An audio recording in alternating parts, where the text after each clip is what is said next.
Okay, welcome to the San Juan School District Board of Education meeting. Today is Tuesday, December 9th, and it is 3 p.m. We have in attendance today board members Ron Nelson. He's out for a minute, but he'll be back. And Lucille Cody is, sorry, I don't want to hear myself.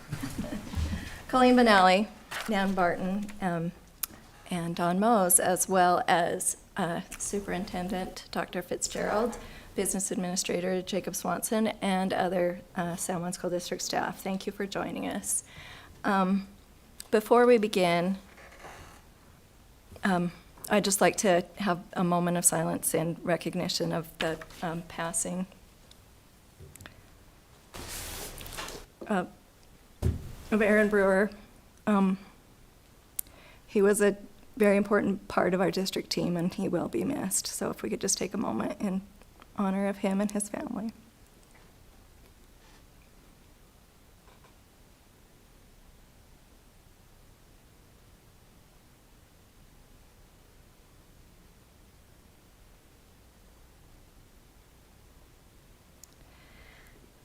Okay, thank you for joining us. Our first item is to approve the agenda. Can I get a motion? Motion. Oh, go ahead. I'll motion to approve the agenda. I'll second. Okay, all in favor? Aye. Okay, with that, our first item is the alpaca staff survey, so I'll turn the time over to Dr. Fitzgerald. All right, thank you. I just would like to share with you one of the tools that we've started this year. You know, as a board, that we send out surveys to our staff to give feedback. And one of the tools that we feel like we've been missing is to get some immediate feedback for really more about health and wellness and self-care for our staff and ways that we can improve immediately. So this is a tool that we rolled out this year, and we piloted it the first half of the year, and then we'll be using it the second half of the year. So I don't know how many of you were able to take the survey to see the process. It's super easy. It's basically kind of clicking on some big bubbles to say how you're feeling, whether positive or negative, and then being able to give some specific feedback. And what we've noticed with this is they're here. That's good news.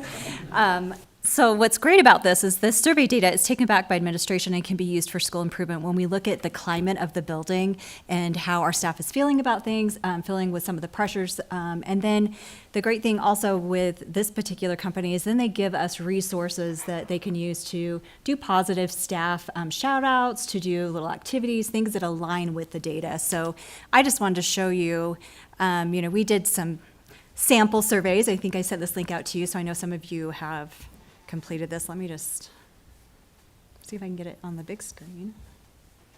It's not letting me bring it over, so tell me when I'm ready. Mason. Okay, there we go. So just to kind of give you an idea of what it looks like once we have data. So you can see we do have a school set up, San Juan School District office is set up as a school so that the staff can also take these surveys. And we, Laura, myself, and Jacob, work on this on how to improve what we're doing here at the district office as well, just like the schools are. So you can see the themes across the bottom that they're organized by and how they're kind of filling by percentage. I'll scroll down because we don't need to look at the schools. I can look at the schools as well. And then it just gives kind of like these bubbles that tell you the pink ones are ones that are more negative, the green ones are more positive, but it kind of gives you an idea of how people are feeling across the school, or in our case, those who took the survey and helped us out to have some data to show you. And then it will kind of tell you what's new that maybe we haven't seen before, what's on the rise, what we're seeing less of. And then what helps your team right now. So there's some specific suggestions saying time for wellness, to have fun with your staff gratitude notes, mindfulness activities, ideas to increase family involvement. So, and then bright spots to celebrate. So really looking at what are we doing well and how are we doing. Making progress on goals was one that had 2, and our team supports each other. And then comments can be added. This is optional. They don't have to put a comment, but we've received quite a bit of very specific comment from staff, which has been super helpful as we look at schools and how staff are feeling. It is completely anonymous. It does not track their email address or anything. So I think this has been a great tool that we're using this year, and we're excited about where it's going to continue to support us in an area where we haven't had regular data on a monthly basis. So this is intended to use monthly at the school sites, and that's what we've been doing. So our smaller schools are not using this tool just because there's so few people that Would it be really, obvious. yeah, it doesn't work. But, all of our other schools do have this available. And the district is covering this cost as part of school improvement to pay for the survey. So it's not coming out of the school-based budgets. Because we feel like this is a piece of, when we look at the 4 domains of school improvement, school climate is one of those 4 domains. So it is something that we're trying to support more of helping our staff as they're working through school improvement and creating that climate and culture in a building for improvement. So I'm happy to answer any questions if you have any. I think my question would be, what is an example of the tools that are tied to this? Yeah, so I can show you, there's a number of, I'll just click on some of the things that are, I think, on here, but here's a couple of examples. So they can click right on that. They can go down below as well, but this will tell you, like, here's month-to-month wellness wins. So this will give you a resource. So you could put 20 ideas to celebrate and have fun with your team, gratitude and celebration postcards. Some of them are templates that can be printed. Some of them are activities. So here's just an example of one. 20 ideas to celebrate and have fun with your team. Kind of get an idea. And schools can sign up also for their newsletter that will send them resources each month as well.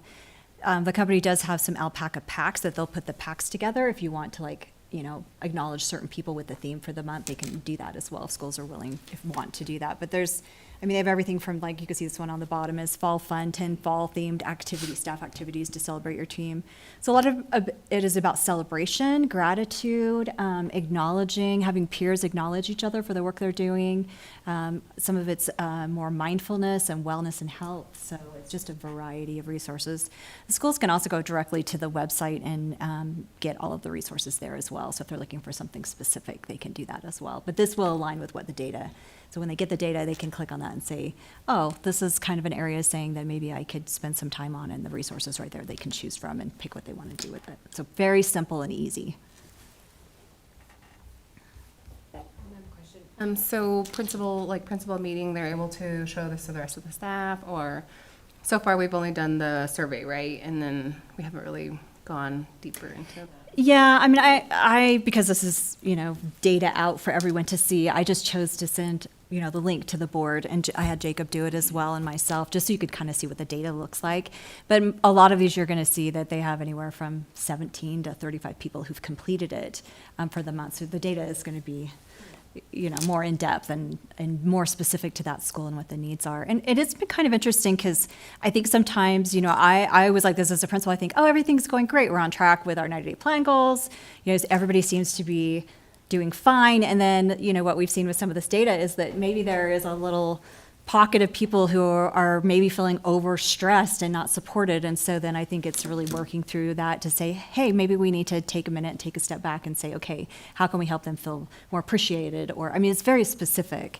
So I think that's what's been, good insight is instead of waiting, till the middle of the year to say, what does the staff survey say? It says that month, here are some things we can work on. And I think it also is valuable that it's not specific to an administrator, it's not specific to a single team member. It's saying, as a team, the climate in this building is feeling like, versus it being so targeted to one individual. Because sometimes you can feel like you're maybe being targeted, or maybe they just are having a problem with a decision a principal made. And this gives a broader picture of that is actionable. Any other questions or comments? It's pretty cool so far. I'm actually taking the survey right now, or looking at it anyways, too. So. I also like the idea of having tools, not just saying, okay, this is what you need to do, figure it out.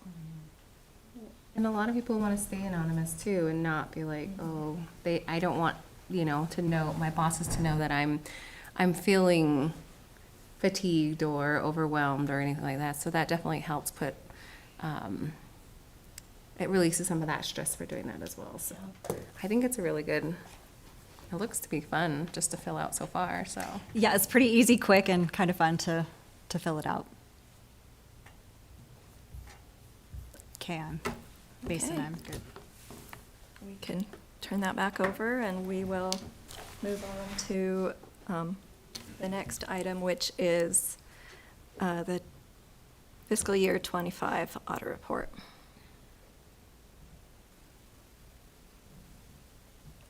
Okay. Is that my turn? Is that my cue? Yep. Okay, perfect. Oh, thanks everybody for letting me do this, especially virtually. It does make our lives a little bit easier. But do we have that so where you guys can see the audit report as a PDF? Mason, if you go to the district website, we added a tab for the audit report. Do you mean as a screen share, Ryan? Yeah. No, we're not Or- seeing your screen share right now. If you're No, trying to no, share. not as a screen share. Sorry that I sent to you guys. Oh, sure, sure. Yep. Yes, we Go do. back to the main page. And then Scroll down a little bit. right there on the end. There we go. Okay. Thank you. Okay. We all good on that? I believe so, yes. Okay, perfect. Okay, well, just want to first of all really thank Jennifer for this. She just has improved immensely with doing her job and making our lives easier as auditors. So I really want to thank her for doing her part, and the others that are with her. It really makes our life a lot easier while we're there and working. Kind of had some hiccup. I took off really early when I was there. My house flooded, but I'm glad with everybody there and working with Jennifer that we were able to get that handled really smooth. But we're going to get started with this audit report. We're going to start on page 1, which is our independent auditor's report. I am going to read this verbatim, and please, anyone, if you do have any questions, please stop and ask those questions, interrupt me, so then I can help answer any questions that you may have. Just that very first paragraph, where it has opinions, states we have audited the accompanying financial statements of the governmental activities, the business type activities, each major fund, and the aggregate remaining fund information of the San Juan School District as of and for the year ended June 30th, 2025, and the related notes to the financial statements, which collectively comprise the San Juan School District's basic financial statements as listed in the table of contents.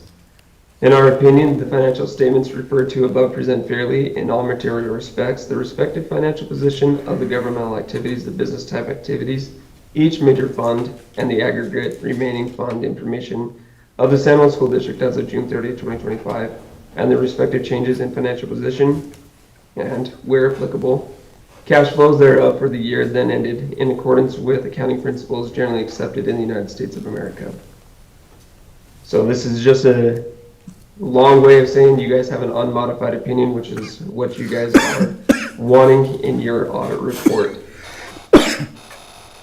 We scroll down to page 4 into the management discussion and analysis. There are some financial highlights here that I'd like to hit and point out. That first one, the assets and deferred outflows of resources of the district exceeded its liabilities and deferred inflows of resources at the close of the most recent fiscal year by $169,250,000 and some change. Of this amount, $74,202,000 and some change is available to meet the ongoing needs of the district on a long-term basis. So you guys, that unrestricted net position is money that the district is able to spend on to basically keep going without any hiccups. So you guys' going concern is not a concern at all in our eyes. Bulletin number 2, the district's total net position increased by $30.7 million or 21.61%. Net position used for governmental activities increased to $30,701,000, while net position used for business type activities increased by $8,290. That's the business type is your rental units and also the media center. The increase in net position available for governmental activities was due primarily to the increase in the purchase and construction of capital assets, which were capitalized during the year. So you guys did receive quite a bit of additional operating grants and contributions, almost 23 million additional dollars, which we'll go over farther down. That third bulletin, at the end of the current fiscal year, unassigned fund balance for the general fund was 18 million, or 33.58% of total current year general fund expenditures. So had a pretty good amount there to cover general fund expenditures in your general fund. Going down to page 8, you would go down to there. This one just kind of gives a pretty, it's not really condensed, but somewhat condensed of the governmental activities, the business type for the program revenues and expenditures throughout the 2 years. So you have 2024 and 2025 there. The biggest one that I want to point out is, like I said, your operating grants and contributions in 2024. That one was at 31 million. In 2025, that did increase to 54 million, which is largely due to the construction of the new Blanding Elementary. The next one, if you want to scroll down or turn to page 11. This one, it's your long-term debt. Kind of want to go over this. As you notice here, you have compensated absences in 2024. That one was only 380,000. It did increase to $4 million. This is largely due to a change in auditing standards. It's called GASB 101. Beforehand, we didn't need to include sick leave in these compensated absences, but since this GASB 101, it does require us to include now sick leave, which is why there's such a huge increase between 2024 and 2025.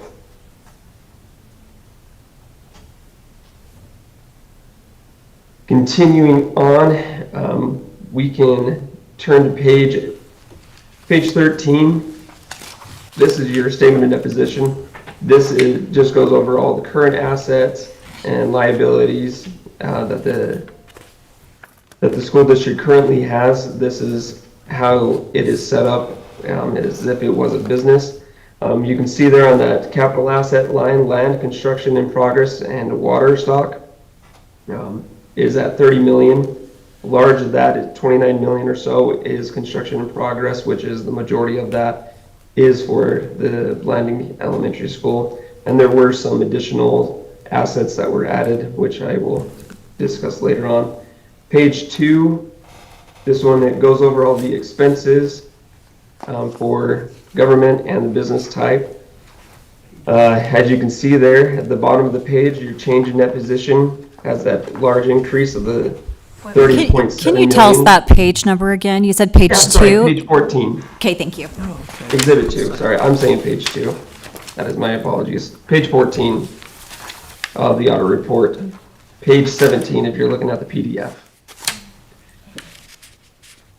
So the bottom of that page, again, change in net position. You can see there that $30.7 million increase. There are some transfers in and out above there that you can see that goes from the general fund into the rental units. There's a $300,000 transfer that happens every year, which is also why there's that small increase in the change in net position for the business type with your rental units and media center of that $8,000. And as you can see there, there's also that prior period adjustment for the increase in compensated absences, because they did have us go back and retrospectively include that for prior years for the sick leave. Page 15 or page 18 of the PDF gives a breakout. This is how your financials would show if you did look at them by fund. It just gives a nice breakout of each of those. You'll have other schedules, as you can see here, other governmental funds. These get combined. They're not major funds, so they do get combined, but there are schedules farther down in the audit report that do split these out. One of the biggest things, which we will discuss, there is a finding for the school district, but in liabilities in other governmental funds, you'll see here there is a cash deficit for the school lunch, which I have been told already by Jennifer and Jacob that that is being taken care of for the 25-26 audit year. Continuing on, we're going to jump all the way down because a lot of this starts to get boring if you guys ever want to read it and you want to fall asleep pretty quickly. They are considered our notes to the financial statement. But we're going to jump to page 36, which is page 39 on the PDF, 36 of the audit report. But this just gives you an idea of the working process of everything for the governmental activities. So it's for the school district. You can see their working process increased by 25 million for the school district. Portion of that 3.7 million before the year before was for Blanding Elementary, and a large portion of that is also for the elementary there. Equipment had a pretty substantial increase along with vehicles. Buses were purchased for the year, and there were some disposals throughout the year that were taken care of. Page 37, not a whole lot usually happens in this, but there were some equipment that was purchased in the 2025 audit year in the media center.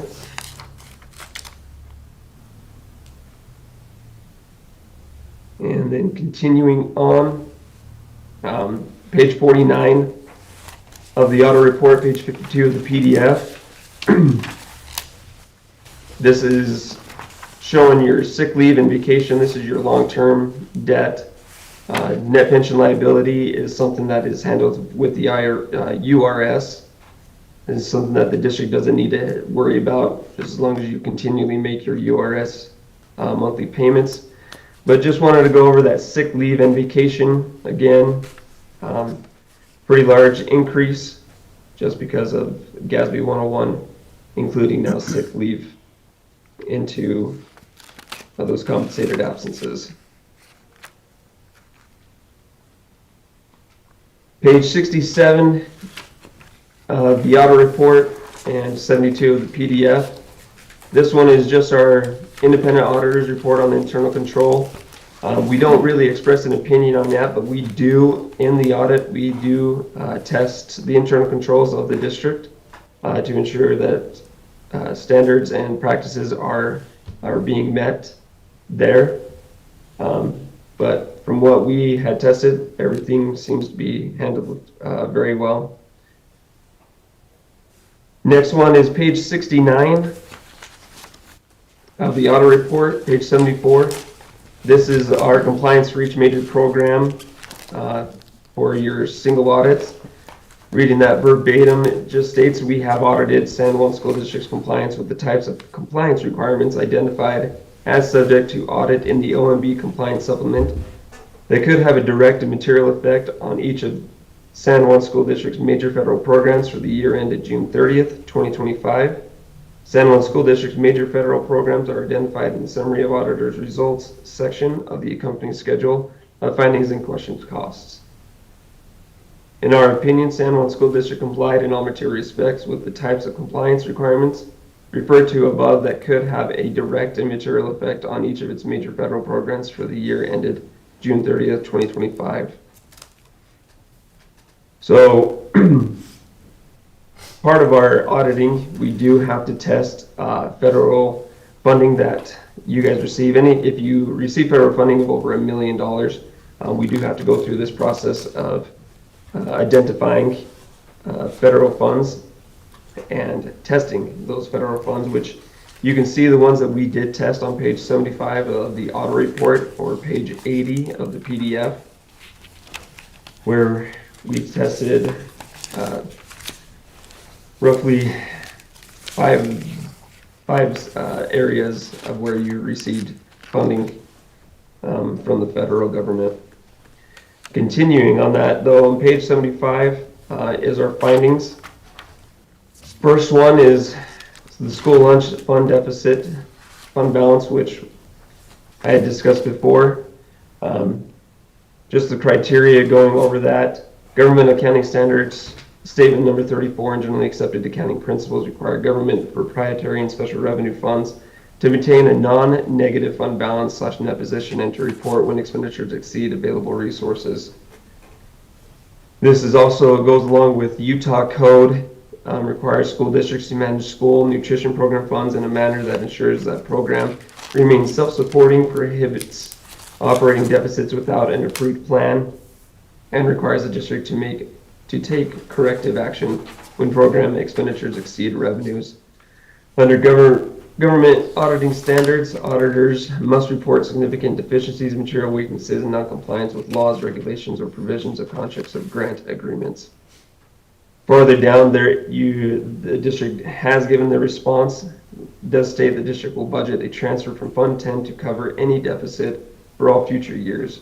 We will monitor the fund balance at the end of each month throughout the year, and before closing our books, we will make necessary transfers. The other finding is Open and Public Meetings Act. This is more of a state requirement versus anything that has to do with government auditing standards. But in here, Utah code under the Open and Public Meetings Act requires that a public body shall give no less than 24 hours public notice of each open meeting. So there's a place called the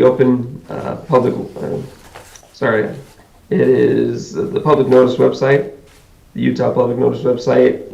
You guys are required to post your meetings 24 hours in advance. When we did do our testing, that was not met.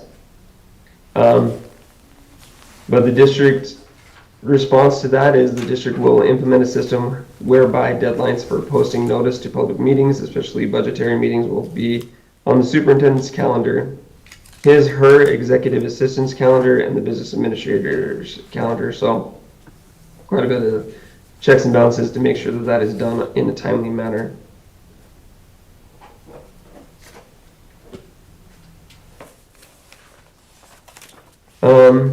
The last thing is on page 79 or 84 of the PDF.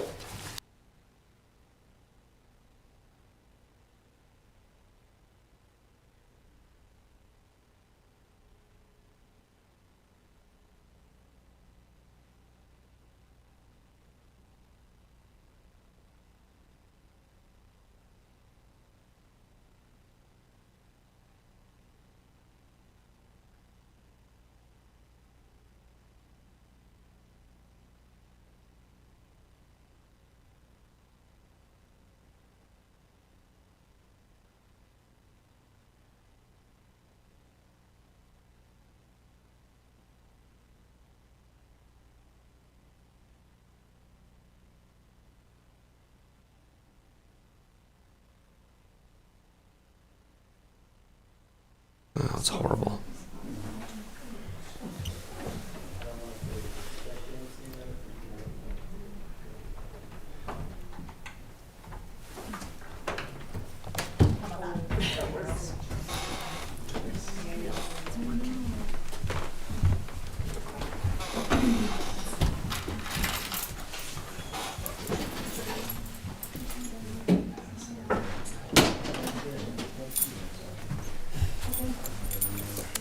Y'all walked in like you were getting in trouble.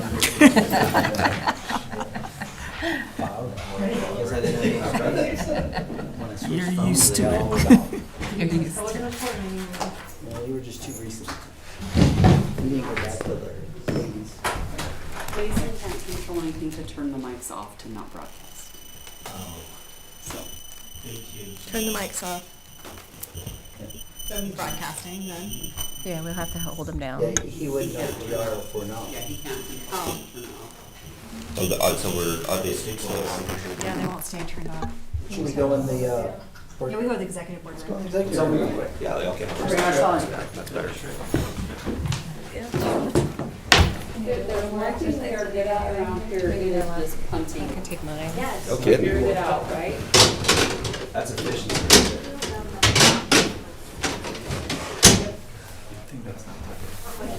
Can I help carry anything? I'm just gonna look on hers. Yeah. Anything else? We'll take that. No. All right. Derek looks 30.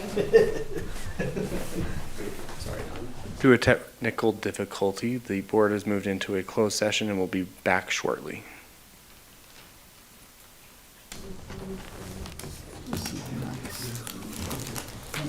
It's really good. Definitely enjoy it.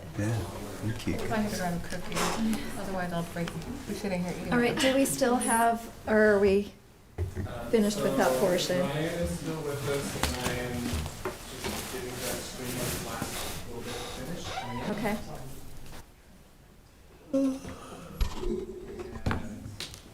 Jacob says he can hear us now, so there we go.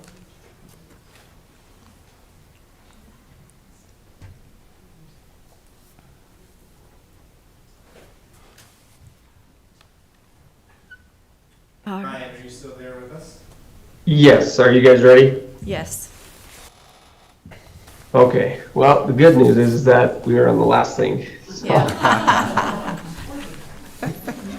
So I'll just quickly go over it. This is just the state compliance, it's our auditor's report on it.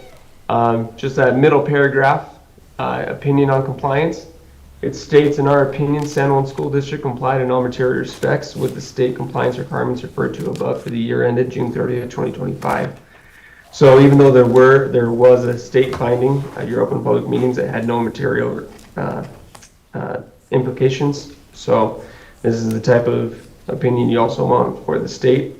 But other than that, do you guys have any questions or things that you have questions on that you can remember before we had our interruption? On the public meetings, that was a couple of specific meetings that weren't advertised properly.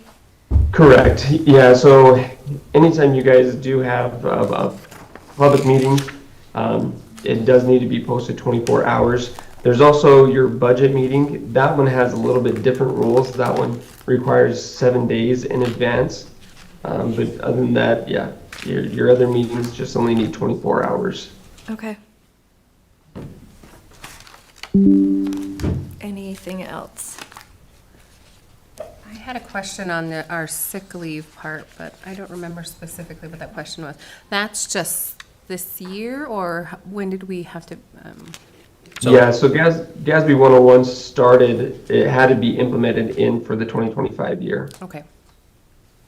And that's just all the liability for everybody that's accrued for sick leave. And so, there's going to be people with substantial amounts, and then there's going to be some people with a little bit less.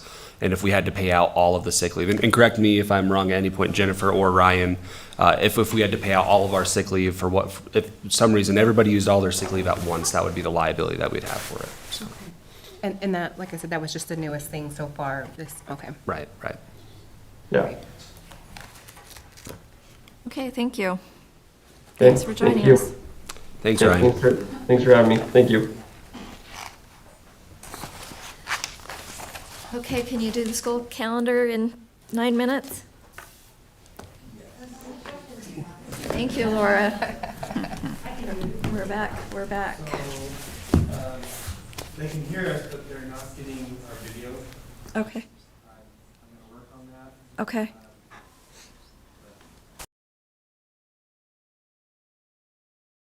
Yeah, at the last board meeting, the board requested that we survey our parents and guardians and our staff between the two options we presented for the 26-27 school year. The results, I have a results PDF. I don't know if you could pull that up, Nathan. So out of our parents and guardians, we had 185 responses. For the option one, which was school beginning on Monday with a snow makeup date in April, that had the majority of the votes. And then for the staff, we had 192 responses, with the majority of the votes going to option one as well. We also surveyed if they wanted the earlier or later spring break. And for both the staff and the parents and guardians, the later spring break had the majority of votes. So at the bottom, I combined both results from the parents and guardians and the staff, so you could see that broken out that way. But that is the results for that.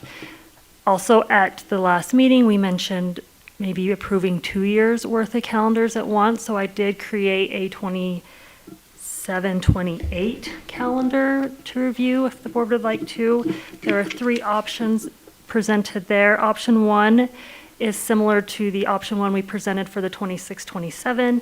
It would start school on a Monday, there would be a snow day in April, and there would be 2 full weeks at the Christmas break. Option 2 is also similar to the option 2 we presented for 26-27. It would start on a Tuesday, there would be no snow day in April, with 2 weeks at Christmas. I did an additional option 3 for the 27-28 for us to review, because the reason we didn't like option 3 with the 26-27 was because of the awkward Christmas break. So this wouldn't be as much the case, so I went ahead and did one. So this would have a traditional Wednesday start date. There would still be a snow day in April, and then the Christmas break is just a little shorter, 2 days shorter. And then all of these are presented with a later spring break, in line with the survey results we received. I also reviewed multiple school districts that already have a 27-28 calendar, and that week, first week in April, there were the majority of the districts that had the calendar out have that week for spring break. So just kind of aligning it with other school districts.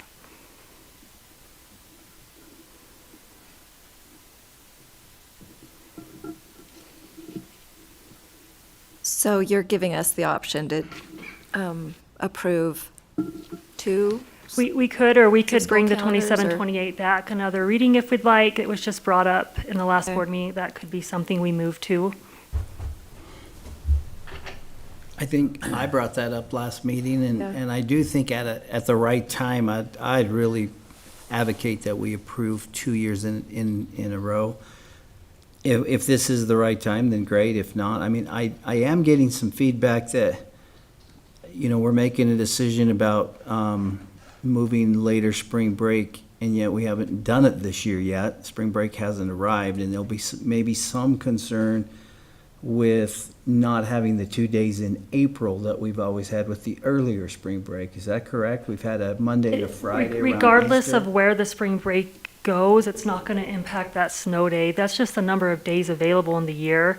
So the option 1 had enough days because we started earlier to give us that extra day in April, where option 2 did not. So that's not dependent on where Have spring we break only had the rings. 1 day in April around It Easter? depends. It's not a Some- Friday and a Monday? Some years we've had 2 days, some days we've Some had days just one, one? and like Okay. this year, I don't think we have any. And- So it and just depends that- on the number of days. And it depends on when we start school work. So how the calendar falls on the days for Yes. August is what is really impacting that. And like I mentioned last time, where we have a very set final day of school, we always finish before that, before Memorial Day, that Friday before Memorial Day. We don't really have a lot of wiggle room. And we are unique in, most school districts don't take Veterans Day, and we do. So where some schools districts might have a 2-day fall break, or some of those extra days in April, we're taking that day in November. So that's a little bit where we are a little unique from other school districts.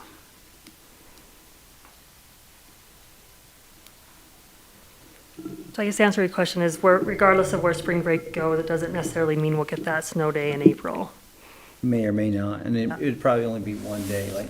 For one of your- option 1 has it as has 1 day. Mm-hmm. So like if Veterans Day falls on a weekend in that year, then we don't take a school day off, and so that allows us an extra day sometimes that could be That's put there usually where it depending on- comes from. Yeah. If it's on a weekend, then we aren't taking that day, so we have some extra days in the calendar. And I know we did receive some feedback with somebody expressing an opinion about not taking Veterans Day off. Could anybody here remind me, there was a reason that we chose to Yeah, take so I Veterans went Day back and off. looked, I think it was the 2013, in November 2013, when they were reviewing the calendars for the 13-14 school year. there was a lot of conversation about Veterans Day because it is such a celebrated holiday on the Navajo Reservation. And they even had a letter of support from Jonathan Nez at the time asking San Juan School District to take that day. And so that's when the board voted to add Veterans Day as a holiday. So that wasn't in place. I think the 2014-15 school year was the first school year San Juan School District began taking Veterans Day. Yeah, I appreciate you informing us on that because I knew there was a reason. And in the letter that we received, there was the rationale that that day is well represented and celebrated in school when they bring the veterans in on that day. And anyway, I don't know, I wonder about the possibility of a rotation on that as well. That'd be something the board would have to wrestle with, but I wonder if we did a 2-year calendar adoption, if 1 year could be one way and 1 year the other. I don't know. Because it does seem like there's feelings on both sides of that as well. I have a question, comment. I just, I like the fact that we have the possibility of having that day off in April. We might use our school snow day. We might not, depending how wonky the weather has been lately, of course. My feeling on it is this year we do have the 21st? So we have that one day of school before we go on Christmas break. And I really would like to see how that would play out with attendance, especially since that was such an issue before as well. And I do like that there's going to be a later spring break, but again, it would just be making sure that all of our kids attend on that Monday or Tuesday, and that would probably be my biggest concern as a parent with a student in the school district as well, so.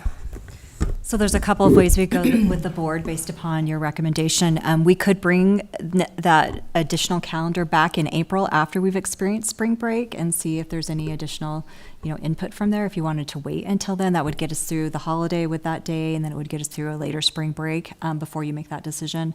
We also could just bring it back in January again and see if there's any additional public input.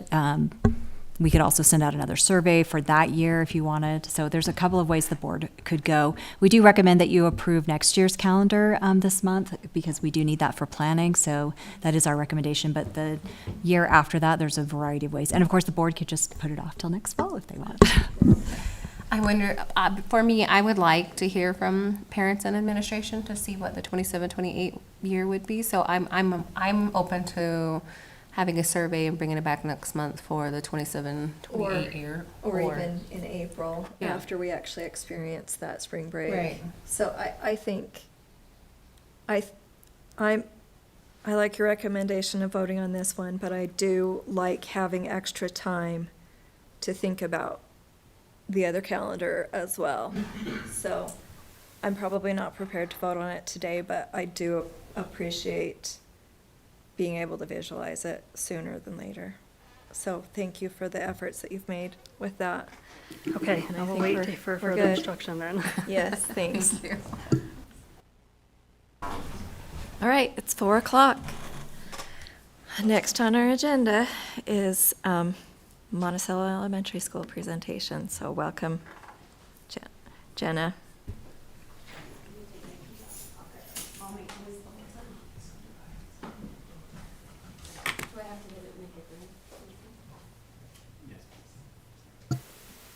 I need to know the rules. Hi, thanks for inviting me. Do you want me to go over something? I looked through it, just highlight what you want to, especially Okay, the let's- challenges and celebrations. Let's look but- at celebrations and then challenges. There's a couple of things I've thought of since I even turned in the presentation that probably need to be mentioned. Okay. But it's the last two slides, Mason, the 5. Thanks. All right. So if, hopefully you guys know, but Monticello Elementary School, we've been in a TSI since COVID. And we've really been making an effort to pay attention to our students with disabilities. So we've just been working on co-teaching. This year we started by having like a designated time for student for Tier 1 instruction in the classroom. We started with just language arts, and it's kind of a time where we don't allow any interruptions, and we allow for co-teaching to happen at that time. And our process that we're calling active monitoring. It's a little different than, I don't know if Casey will bring up his, but I know Monticello High School is using aggressive monitoring, but what we do is we just monitor the students within the classroom by using some paraprofessionals that we have around, and we monitor the students' data about how they're participating during Tier 1 instruction, and that happens on a daily basis, and so we can make adjustments as we need. And we're hoping that our efforts are going towards promising data. It's looking really good. I know last year, I know this is probably going to be on the next slide, but I'm going to put it all together. We had, I want to say 54% of our students with disabilities who are making adequate progress, which is not great. But this year we just met last week on Thursday for a data meeting, and we had one of our students on disabilities that wasn't making at least above typical or well above typical progress.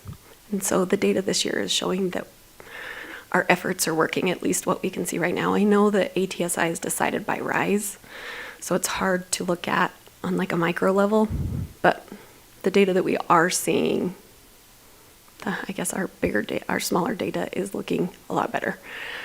I guess the second celebration is that it's funny because on my next slide for my concerns, I left the concerns from last year so that we can laugh at them, because my second celebration is that this year we have 49 new students and counting at Monticello Elementary School. Monticello City, both the high school and the elementary school, we have seen a drastic increase. We're at like 20% increase from the year previous, and so that is a celebration, but it also comes up on our concerns. So we are very happy to be able to keep teachers and paras and to keep our classes small enough but not too large. And yeah, we have 49 new students and counting, 2 new ones starting in January that have already registered. Do you guys have any questions about celebrations, or do you want me to do my concerns and then you guys could ask? Yeah, go ahead. Yeah? Okay. So on the concerns slide, challenges, not concerns. That is a nicer word. I left my challenges from last year because I thought it was funny that our first one was our shrinking population. So I'll speak to them differently, right? We have smaller class sizes. We want to make sure that we can have collaborative conversations, that we can do PLCs on grade levels. I just kind of looked at the numbers and how it kind of fell. We decided last year when we had small numbers that we would combine our 4th grade class. We wanted to keep our early learning grades, our K through 3, the class sizes as small as possible. So we found our smallest class would be that was reasonable, would be the students going into 4th grade.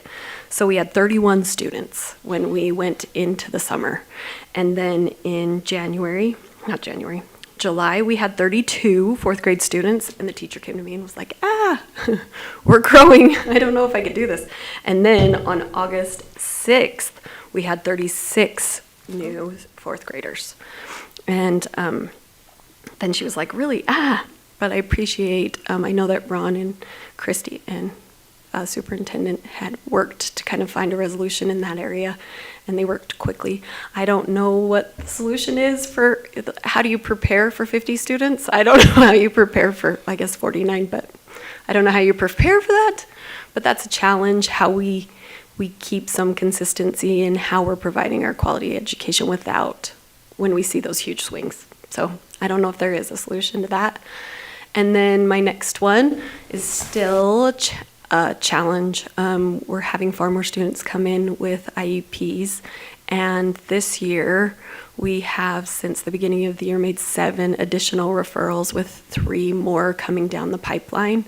The students that I did a quick little, I don't know, as your brain's thinking about your presentation, at least mine is, I went through my new students today, and 62% of them are performing at least a grade level behind. So that gives us 29 students who are performing at least a grade level behind their peers when they came into our school, which is troublesome, hard for teachers to be able to manage that gap in their proficiencies and how we will handle the differentiation between those groups. Something I would like to celebrate that I didn't put on there, if you guys are okay with my celebration, is school safety. I think I have appreciated the boards, parents, community members, the sheriff's department, LT Erickson, the principal at the high school. We've been making a real effort. The technology department, I feel like if I don't mention someone, they might get mad, but it's been a collaborative effort, but I feel I have parents who come to me, especially I usually see it with kindergarten students' parents, with a concern about school safety. And I feel like we're taking it really seriously. We're collaborating with outside organizations, and we're coming up with great solutions on how to make our schools safer places and still comfortable places for students to attend school. So I think that that's something that really needs to be mentioned. And I think that's the end. Well, thank you. I guess I have a question related to, that's a lot of IEPs, especially for a small school. For sure. And those are just the The new move-ins. ones. Yep. And new ones. Are you getting the support? Especially we now have the parent liaison, the special ed coach.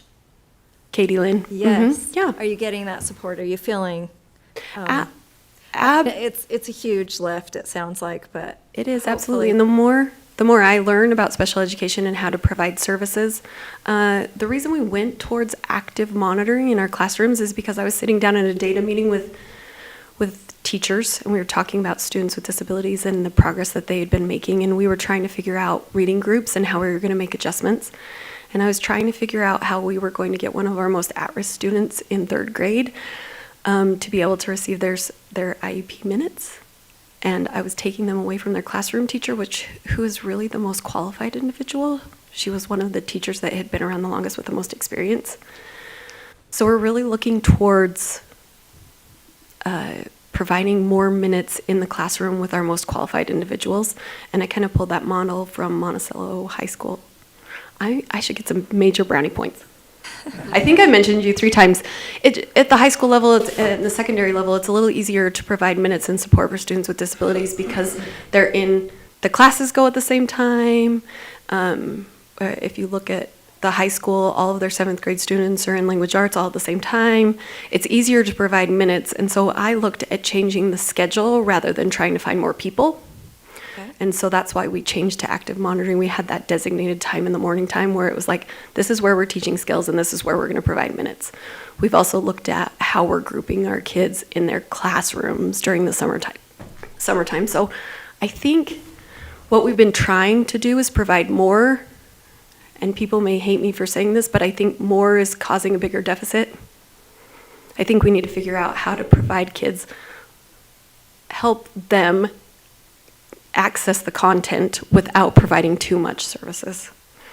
Well, have them act on their own. I appreciate you being proactive and creative about this, and I think it's exciting to see that you are finding solutions, maybe in a different way, and ultimately we are trying to serve our students where they're at, and so, yeah, thank you for your efforts. I think that is a celebration. So, thank you very much. To anyone else for questions or comments? Your new students, do they come in all at the beginning of the year, or have they So staggered in? we had 14 new students since the beginning of year, so that gives us 15 students that came during the summertime and 14 new students that came the first week of school. That's funny because that's what I put on my Post-it note right here. I'm like, I don't really know what that was today. I wrote that down.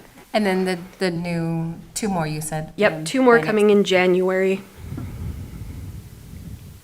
How do you feel about your combined class, the progress I asked on Thursday when we did our data meetings, I said, hey, I'm doing my board presentation. I'd really like some input from all the teachers. And the 4th grade teacher said, it's working good because their tier 1 content is being delivered in smaller groups, but it's still really hard in the afternoon.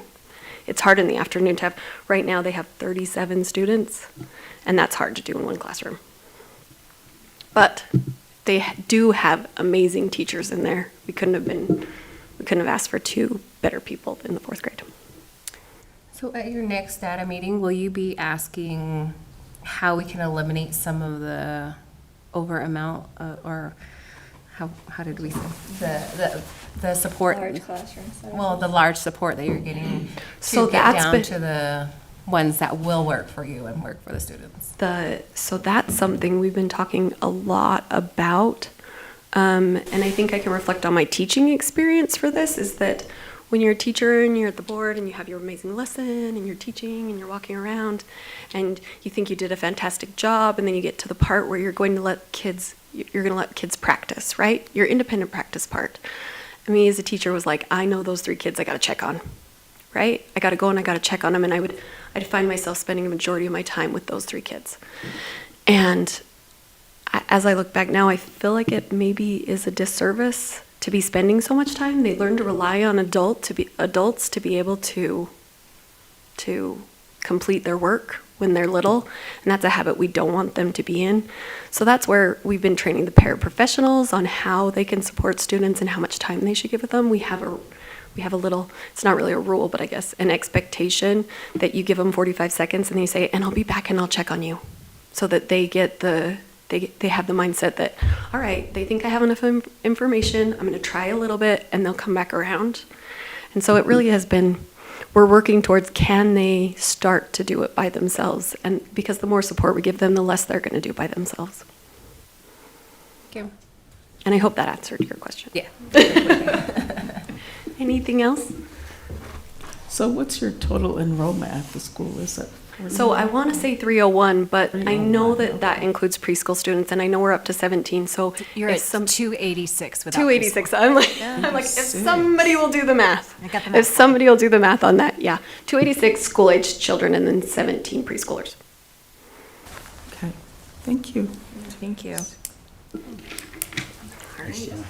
Thank you. All right, we expect great things now, Casey. The disclaimer before I get up there, she's much smarter than me. So if I don't. On the way down here, I was thinking, I think this is my 7th year presenting for the board, and it's always an honor, so thanks for having me. We'll just dive right in on some challenges and then celebrations.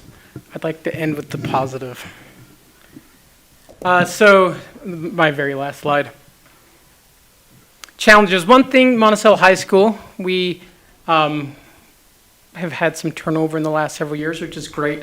It's always fantastic to have fresh blood in faculty. However, there's also a burden when more than 25% of your staff is provisional with coaching. It just takes more time. So that's a challenge. It's a good thing and a challenge at the same time. My second challenge is something I've mentioned before. Monticello High School, for some reason, we have this trend going on for past several years when we have an open position, classified position. We're not getting a big pool to pick from. And a lot of times we're not getting a pool. A job will stay open for weeks, months, and we're just going without, and other people are covering, we're scrambling to fill in the position while we're hiring it. And new year, but we're still seeing that trend, which is a challenge. And then an ongoing challenge for us as well.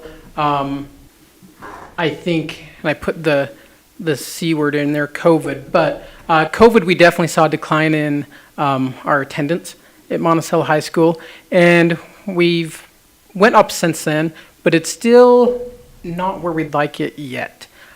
We still have a big burden of providing the best education we can to students, and unfortunately, a lot of times the students aren't in their seat to receive it.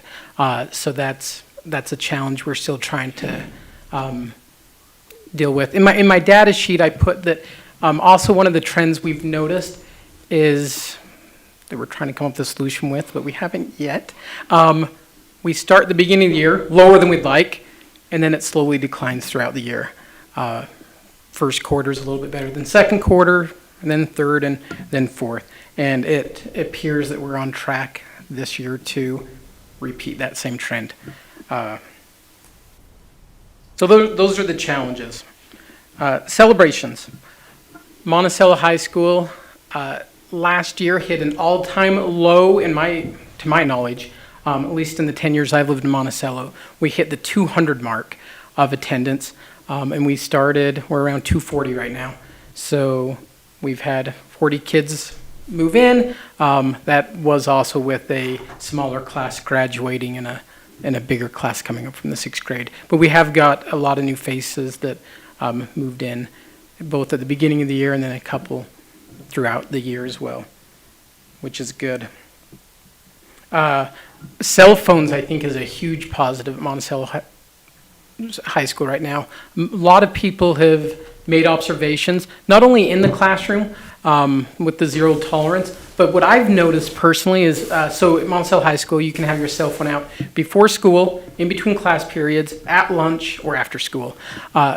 In the morning, for example, last year, it was very, very common. You'd come in first thing in the morning, kids are tired, low energy, and probably the vast majority, 80, 90%, are just sitting there looking at their cell phones, doing where they are, just silent.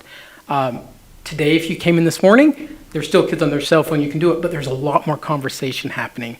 A lot more small groups, a lot of conversation, which is, I think, just a byproduct of the rule. Kids are getting used to putting their technology down and communicating. I'm really looking forward to, in future years, too, to see how this develops. I think it's a great thing.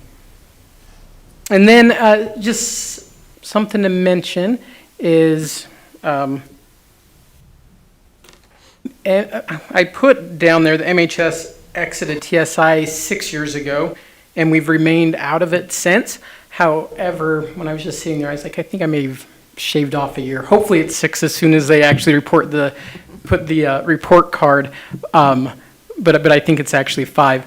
The reason I put that is, it's just one little line, but I think it actually shows a lot. Like Monticello High School, our culture, our climate, with our teachers, our PLCs are stronger in the last several years than they've ever been. Our leadership team is trying to make really pointed 90-day plan goals that really are targeting instruction, owning that. This year, for example, they did a rubric that focuses on aggressive monitoring, which was mentioned, effective instruction, and success criteria, which is 3 big, huge elements in a classroom.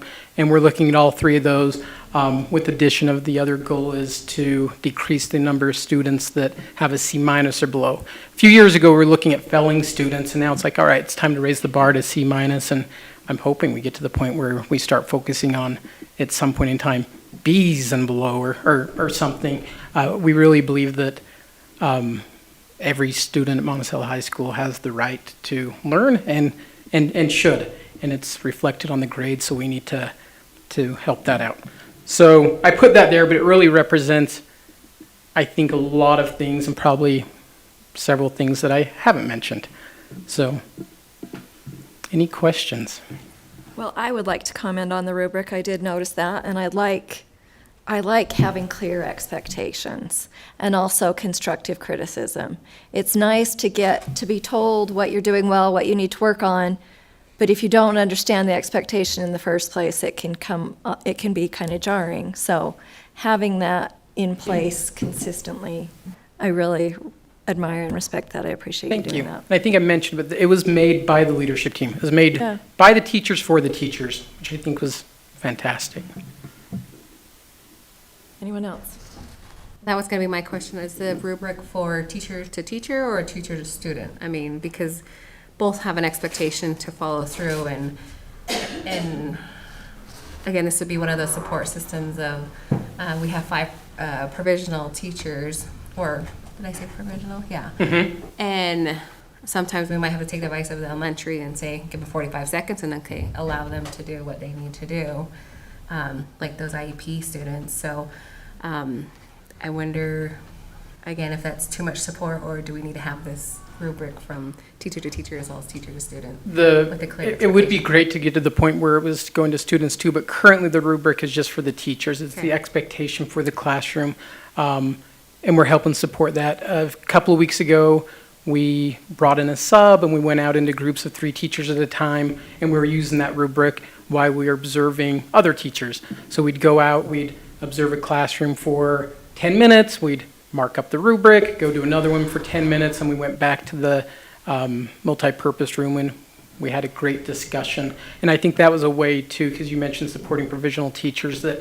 kind of some of the more veteran teachers were able to support the provisional teachers because they were able to not only go and observe, but then the discussion was very, very rich afterwards, using the rubric, going through and all right, what did we see here? And it was supposed to be very positive too, like, hey, yeah, we're coming through, we're not trying to critique teachers. However, we are kind of critiquing them a little bit because it's necessary for the benefit of us to grow. We're going to look at it, and then we talked a lot on like, all right, that was maybe a 2 what we saw there in the effective pacing. What would it have taken to move up in the rubric to the next one? And it was a lot of really good discussion. Each group was out of their classroom, they're sub-rotated, and it was about a 40-minute session total. So kind of short, sweet, but I think had a lot of value. And a lot of discussion and brainstorming for solutions too, so Yep. I like that. Thank you. Do you keep that data school-wide, kind of what you see? Do you track it? Yeah, we've got, I keep all the rubrics. I need to do a better job of finding time to take So it your from the faculty can rubric. see, Mhm. oh, as a staff, where Yes, where we've gone?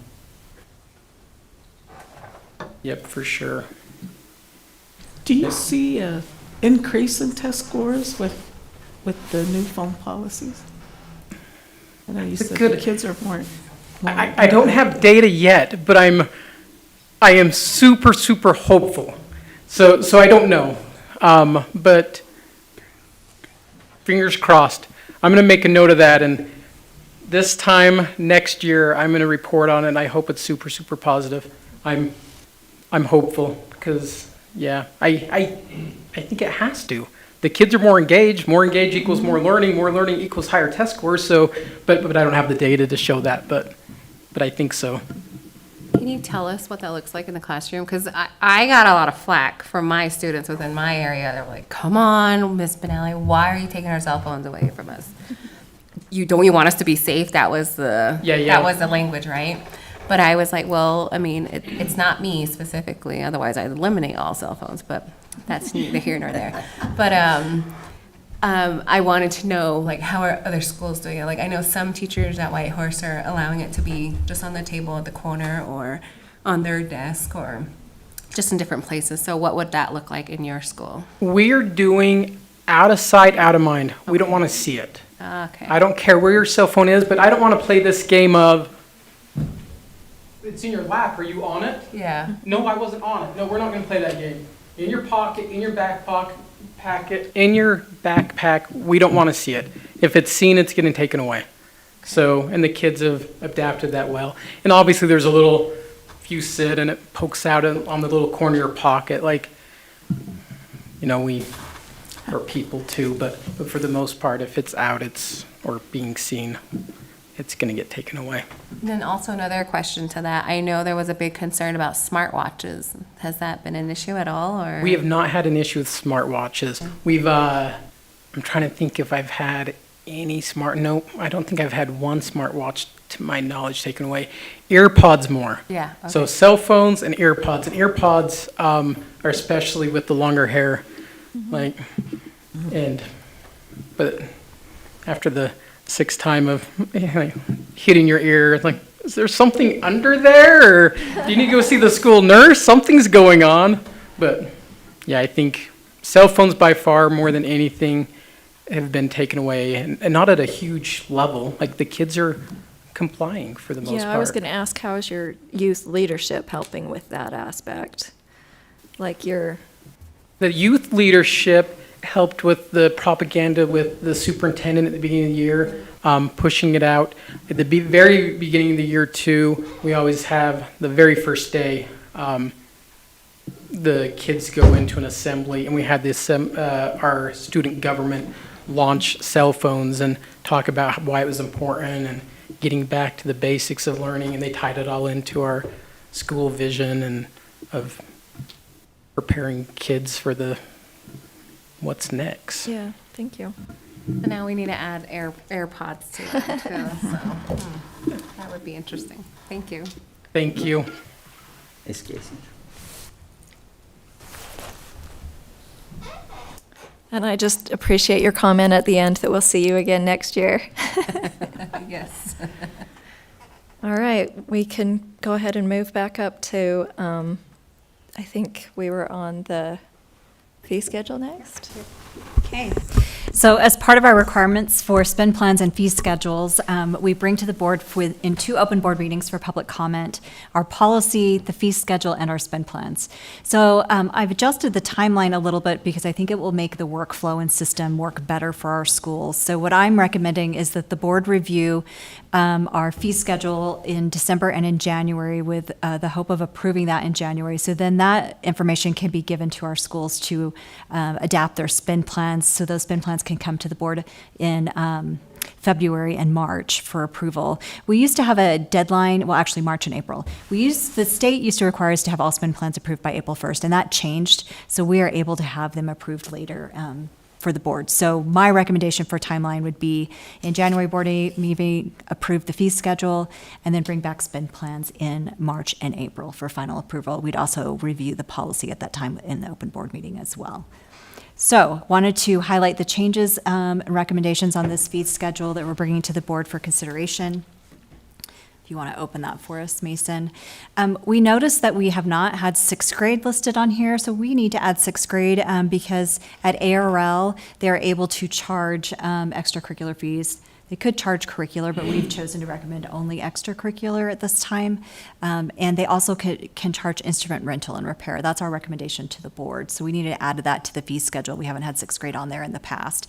And under state rule, we're allowed to do that if they're in a middle school. The other recommendation is coming about rate of lodging. So I want to remind the board that when we approve a rate of lodging, it doesn't mean that's what it will be charged. They're only charged for what the cost is for that room. So what we're finding is that in some locations, we are not able to get a satisfactory hotel room for our students because some locations are more expensive than others. Schools do their best efforts. We just talked about this with secondary principals in our last breakout meeting. Their best efforts to schedule these as far in advance as possible. That isn't always the case to be able to do that. And then the state has helped to some degree in rotating where some events are occurring instead of always having them in some areas that are always the most expensive. So we do have some places where games are held or tournaments that are more pricey than others. So that's helping as well. But even with that, we're finding that, there are times that we need to be able to have more funds available to cover the cost of a room that is, as one parent said, sketchy. So we want to stay away from sketchy hotel rooms. So the recommendation, after looking at our data and recommendation from secondary principals, is to bring this back to move from $34 to a maximum of $40 per student for a room. And we do work at having 4 students per room. So that should allow us to have some flexibility as needed on those rooms. And again, that's only charged for what they're actually spending on the room. And then with that increase, we looked at state competitions and if needed, could be charged up to $45 per room. State competitions, sometimes you don't know you're going to state and you can't book that ahead of time. Sometimes you do know you're going to get there, but that sometimes can cause an additional cost. So those are our recommendations for board discussion. Happy to answer any questions. And then again, this would go back to January board meeting because you need 2 open board meetings for approval. So this wouldn't be an action item today? No, it would not. Okay. It's our first viewing. I'd probably just add that, this kind of interlocks with a few things. First of all, there's a history here where we didn't adjust this for like 10 years. That was my knowledge. It didn't change for the longest time. And we had a lot of programs that were really kind of expressing frustration. And then it took a huge jump because it was so long. So in the last couple of years, even last year, I think when we looked at this later in the year, I was on the board and talked about making sure that, because I want it to be as low as possible for our parents, of course. But I think also the most convenient thing for our parents is to not hit them with a need to go on a 5 or a 10-year incredible jump that can be really hard to manage. But the thing that it interlocks with is how are our programs doing, and I don't know that we look very carefully at our budgets that are accessible to us as board members. You can go into those individual schools and look at those program budgets.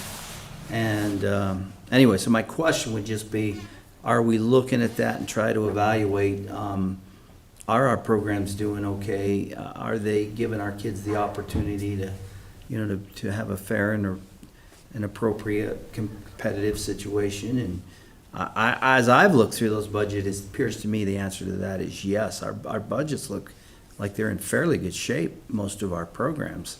But I don't know. I don't know if you're hearing concerns from coaches, or assuming you would be. If you're not, you're not really recommending any changes other than the lodging. So anyway, I just know this is a big thing that ties together in a lot of areas of how it all works. And last year, we did have a number of increases across the board, which we increased, so we appreciate the support from the board to do that.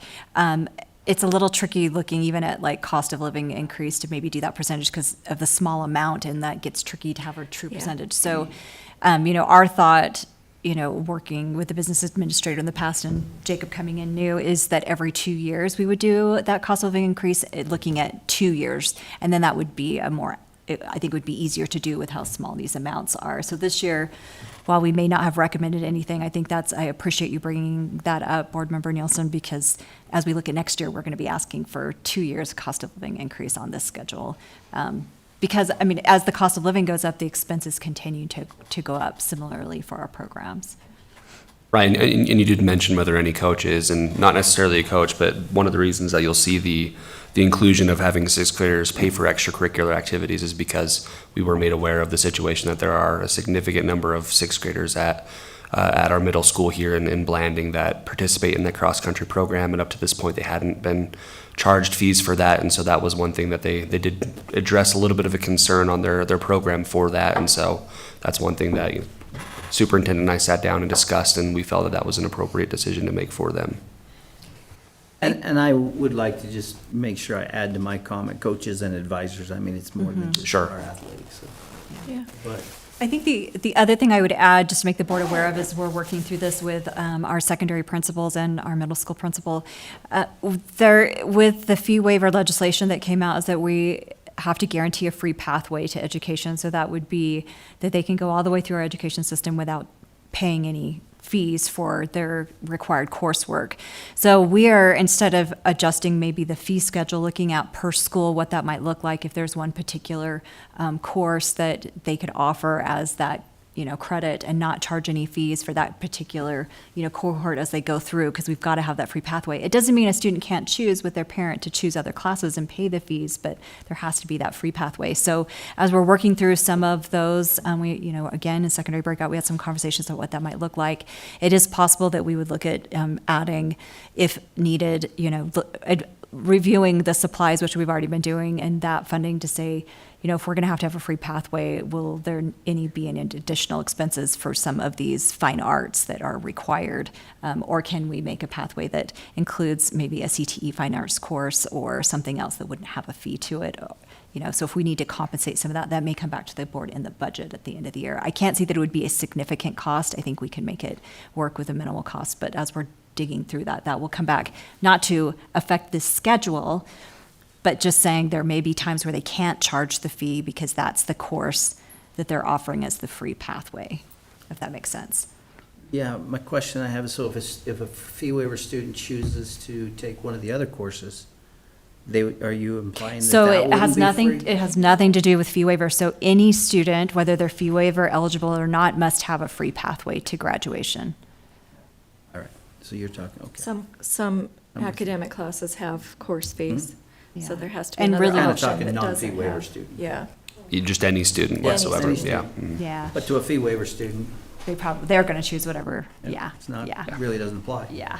Well, and I would like to comment that, we're not looking at the fee, whatever it's called, I forgot the word now, yet. What's it The called? spend plans. Spend plans. Yes. But I do know that those coaches and advisors and administrators spend a lot of time trying to get those as affordable as possible, but also as complete as they can be. So I appreciate the work that goes into that, because I have seen it firsthand as well. And we will be doing a collaboration and alignment meeting again in January, with our secondary principals. And we did create a checklist, to make sure plans are more aligned between schools. Of course, allowing for that if you do have something that's specific to your program or school, that we would have notes on that to share with the board. So we are working on really this is a year of rock solid systems, so we're trying to streamline this process so the board is more informed as you look at those plans. We appreciate that. We like being informed, so thank you, and thanks for getting this information to us. I think we can move on to the next thing. Okay, strategic planning. If you'll pull up the slideshow for us, Mason, I want to highlight a few things. We've been working on our strategic plan and excited to kind of update you of where we're at. If you'll go to slide 5, I just want to share the role of the school board. So when we look at the project governance structure, the school board ratifies the strategic plan, ensuring it represents community input and aligns to district priorities. So that will be your role. And then you go to the next slide, slide 6. This is all part of the planning process. They also are the final deciders. So you make the ultimate decision and commit the organization to action. So we will be bringing back the finalized, I shouldn't say finalized, we will be bringing back the draft of our proposed finalized plan for the board to have discussion and vote on that plan in an open meeting, taking action on that. Today, the purpose of what I'm sharing with you is to really gather more of your feedback. So when we bring you back that final draft plan, that you've already provided us input, and we hope there will be minimal changes at that point. So that kind of just telling you, what's up and coming. And then we go to slide 7. So slide 7 goes through the whole strategic planning process. We're at the end of the design stage of the process. So that's really looking at, how are we going to bring you a final proposed plan? Also looking at the marketing materials, PR materials that will come to you as well for that final part of the plan. And then we'll move into the launch phase of the process. And then slide 9.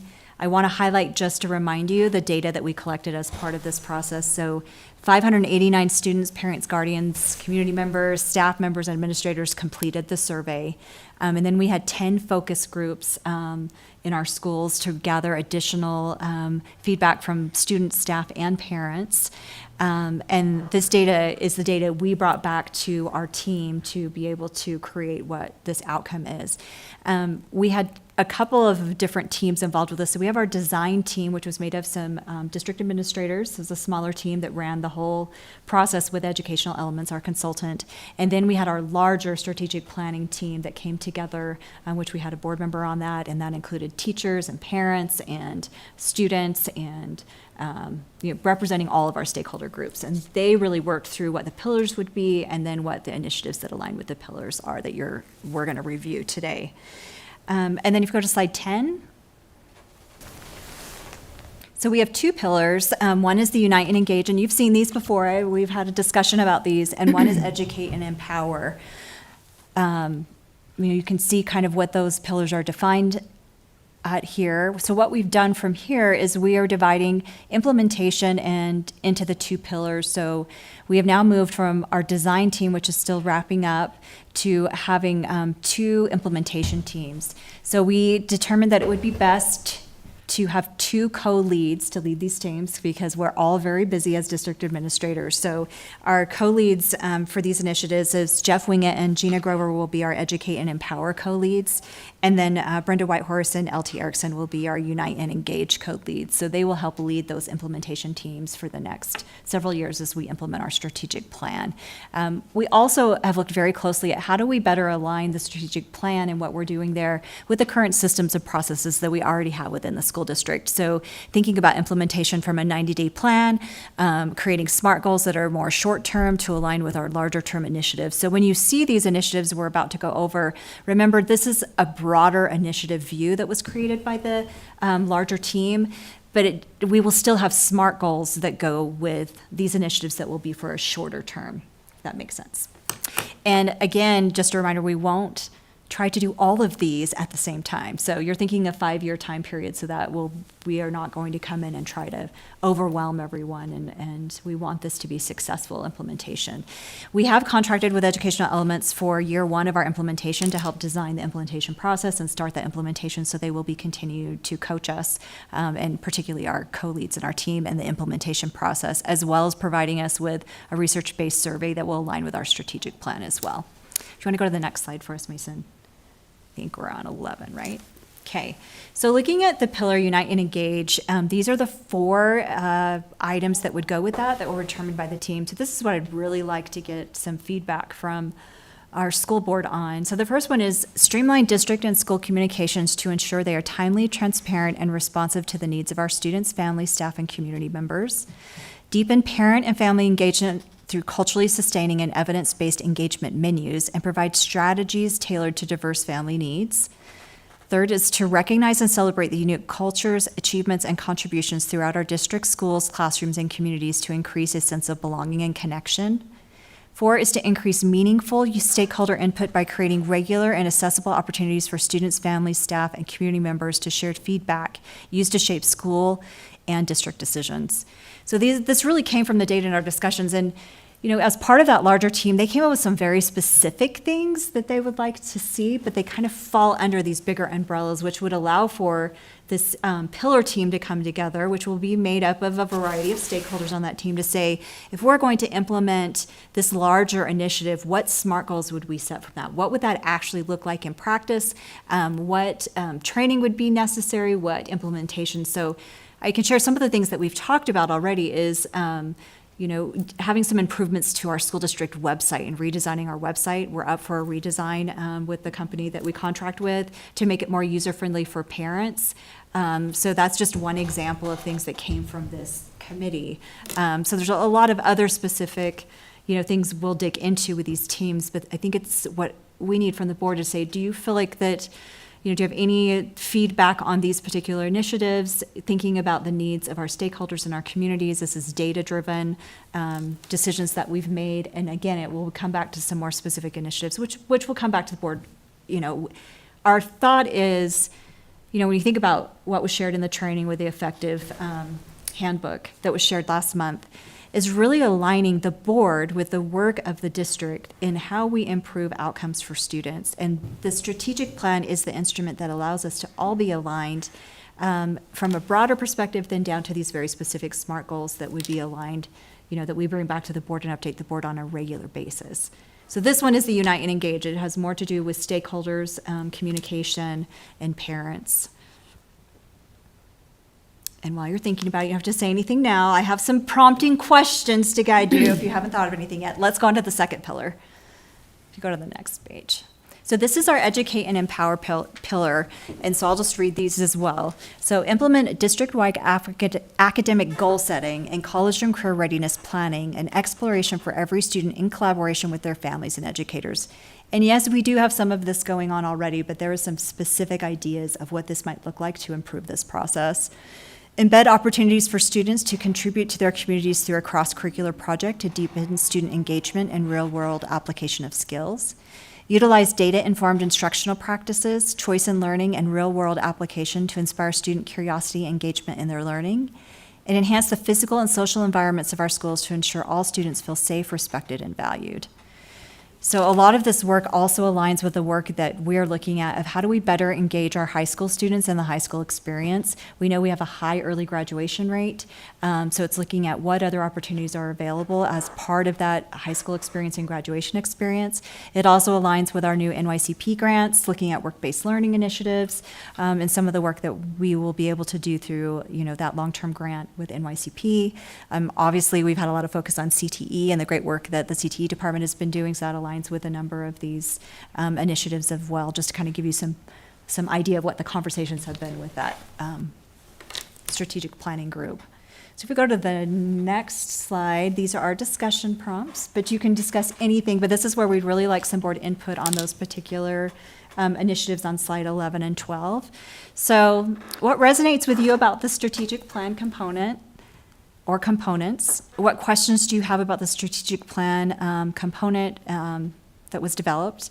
And are there any proposals that move us closer to our desired outcome, and based upon the known facts and do not rest on word choice? Like, this isn't about we've already nitpicked these, so I don't know that it's about tweaking one or two words, but I think it's the overall idea of what we're trying to accomplish to create better outcome and higher student achievement for our students. And we know parent engagement in the process and communication with parents is definitely something that influences outcomes for student achievement. So would like to throw that out there. The other thought that I want to share as well is, there was some conversation last board meeting and for a series of board meetings about really focusing the board on student achievement. That's why we exist, is for student achievement and aligning the board. So, we have discussed having, and we'll bring this back to you, but an overarching statement of some sort that, that San Juan School District exists for every student, and our systems, our San Juan Quest model exists to support every student to be successful in academic achievement. So I don't know what that statement exactly will look like, but it could have an overarching statement that aligns with, our mission statement and vision statement, which is part of the strategic plan. So keep that in mind as well, and then it would go into these pillars and the initiatives that are there.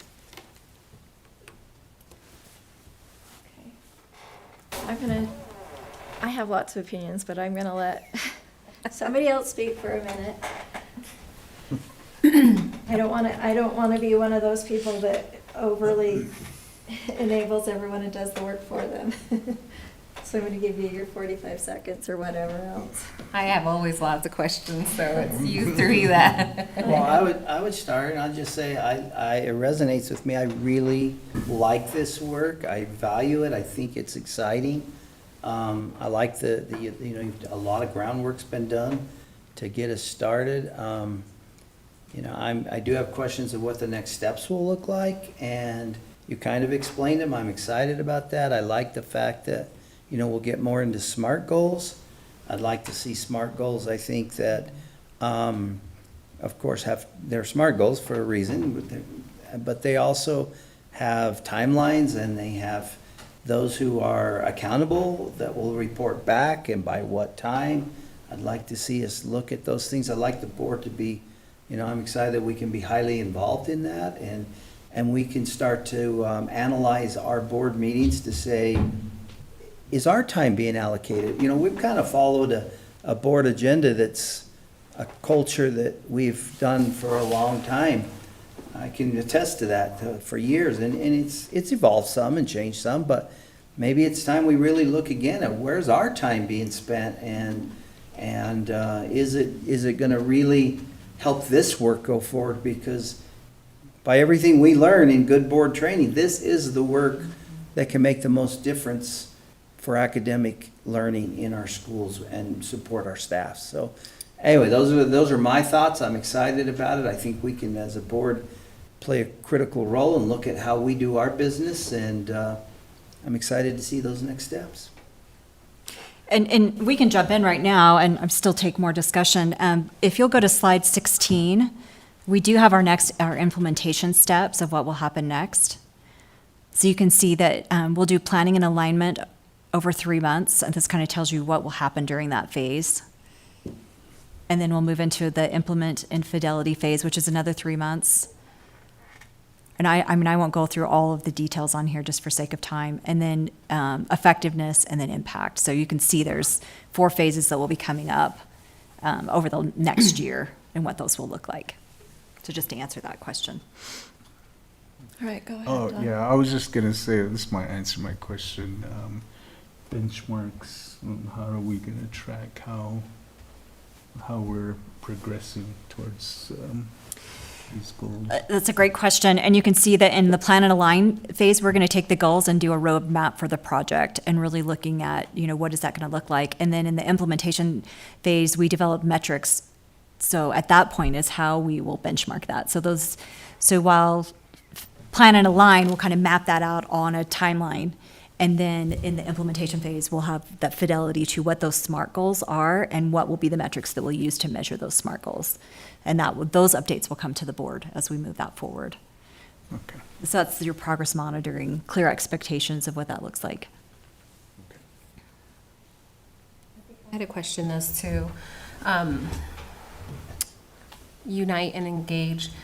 It says deepen parent and family engagement. That's one of the biggest things, well, actually on both anyways, and reaching out to our stakeholders. For me, I wonder if we can pick the ones that sit in the back and hide, that don't want to answer the questions, that don't want to get involved, because I'm the one that sits in the front and asks all the questions. So I know we miss a little bit of what ideas that they have and what questions, good questions that could be asked. That I'm just too excited to ask for and I forget, So just speaking from my own experience, I would like for the parent that doesn't always get called on, or even the students that always don't get called on, and having that implementation with them and having these discussions with them, because that's a whole different view from what we have here sitting up at the front, and I would really like to engage them in that factor, and even teachers or even administrators who don't feel as if they want to put themselves in that position to be able to ask those questions or even have those conversations too. So I'm going to pick on the shy, quiet ones in the back, and hopefully you've been warned. And hopefully that's something we can, and then that also sets the tone and the support that, we want everyone's opinion and everyone to question all these things and to be able to have that engagement. And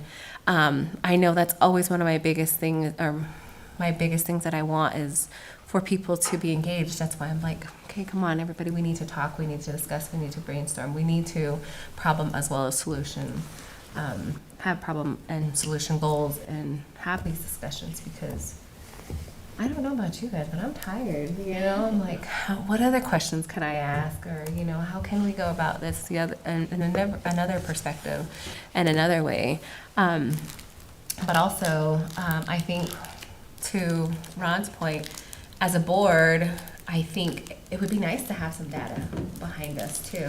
Where are we lacking? One of our discussions from last month was, am I going out into the community enough? Am I going out to community events enough? Am I talking to, let's say, on our list of things to do, did we talk to at least 5 parents or, students, what have you, within those 5, within the month? And bring those back to one of these pillars, or, just overall, our overall goal, because I think the previous board, I don't think that was ever something I considered. People came to me, but I didn't go to them. So if we can change that and let them know too that that's something that we have a list that we need to follow, as well as instead of just having the expectation of them being able to do all the work, we can do the work as well, because we know our communities, we know our people, we know our students, and I'm always a pusher, like, come on, tell me what's going on, let's hear what we need to fix, and so for them to be able to see us out there like that, I think that would be great, and this just supports that even more. So I like the initiatives and where it's going to go, and hopefully. I would also like to share one of the things that she brought up. When we met in these meetings, we did come up with very specific action type, we had to get more broad, because yes, it's good to have very specific ideas of let's calendar this, or let's have, and those will come back.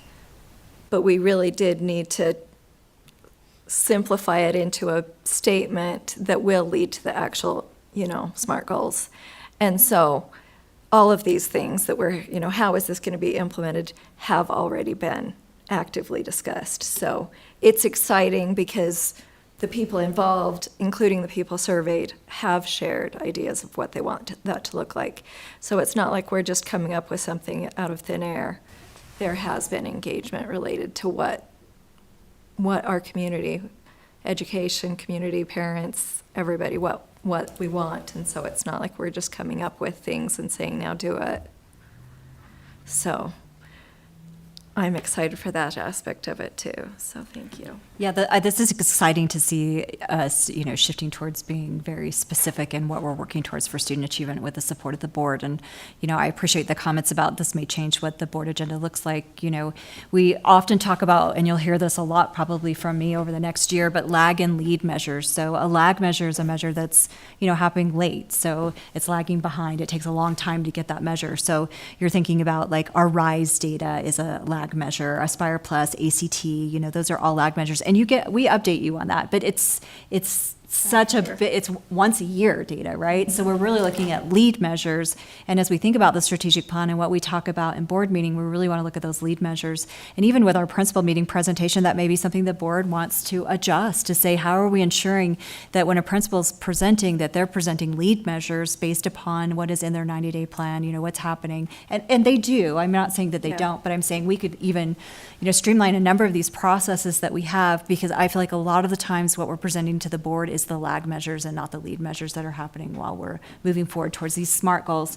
We're asking our schools to have a school improvement plan that's in a 90-day, section. We should be looking at as well when we think about our district goals, that, you're not just waiting for once a year to get an update from a department or a school or, our annual school, designations, so I appreciate that conversation and the work and the board's support for this work. And I think has a lot of potential to have some really significant outcomes in the long term for us. Well, and not only that, I don't want to just be just the deciding factor too. I want it to be collaborative all the way around.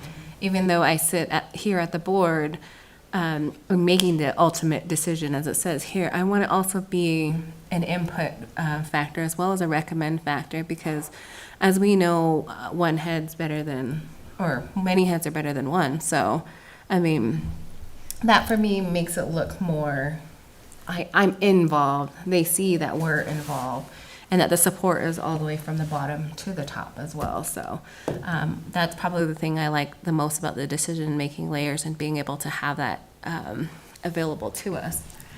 And when I approach the chapter meetings, they're always full of questions, and, this would be good just to present out there and just update everybody, like on a monthly basis.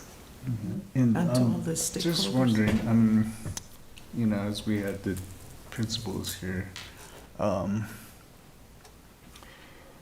the wordage they're using, challenges, celebrations, would those change to, I'm looking at this. To align with pillars, this. yeah. So, there's a lot of good verbiage in here that would be a lot more appropriate for what we're trying to do as well. Agreed. And this could be part of our brand. Our brand was one of the things that was brought up in our leadership with the rock, with our whole theme of rockets, what is it? I'm sorry again. Rock solid. Rock solid, that's what I'm. Rock solid systems. Yeah, and that would lead into everything that would, because pillar, that works with that verbiage too, so. I like these words, but there's so much more words that would be more broad and more all-encompassing, as opposed to this is what we did, good and bad. Yeah.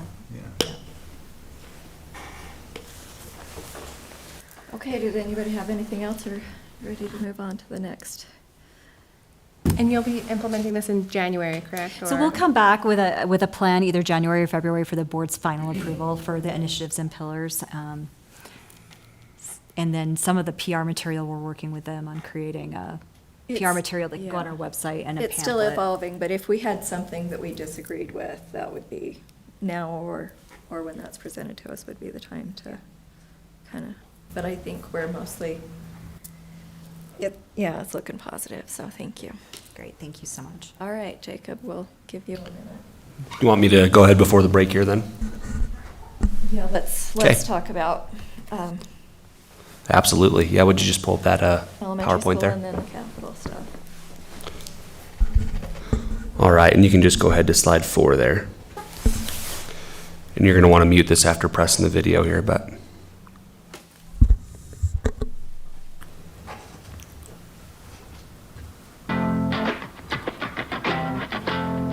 Well, it sounds like like it's already muted. That's good. All right, so as you can see, well, as you might be able to see, the fencing is in here on the site there. All of the asphalt's been completed for a little bit. The installation of the playground equipment is ongoing and almost finalized. They're also doing the fall protection in there. You can see the piles of wood chips near there in the very rear of the building. The progress to the pond is ongoing. We're looking at all possible options there to make sure that we're doing everything the safest way that we possibly can for our community here. We have the entirety of the concrete is completed for the site there. That's just a little area leading into the gym and the concessions. And then we can just let this slide continue back here. You can get a little bit better view of the playground equipment going in and that fence work that's in along the back of the building, or the back of the site. You can see a little bit of a water buildup right there. I did want to report that none of it is going to the actual structure of the building. We're looking at some options to have better drainage there so we don't have so much standing water on site. But yeah, that's how the site's looking right now. Some of the inside stuff there, if you want to go on to, let's see, a few slides down. Yeah, that first one on the interior of the building. The bleacher work is ongoing right now. This picture, as you can see, is a little bit older. I think it, 1110.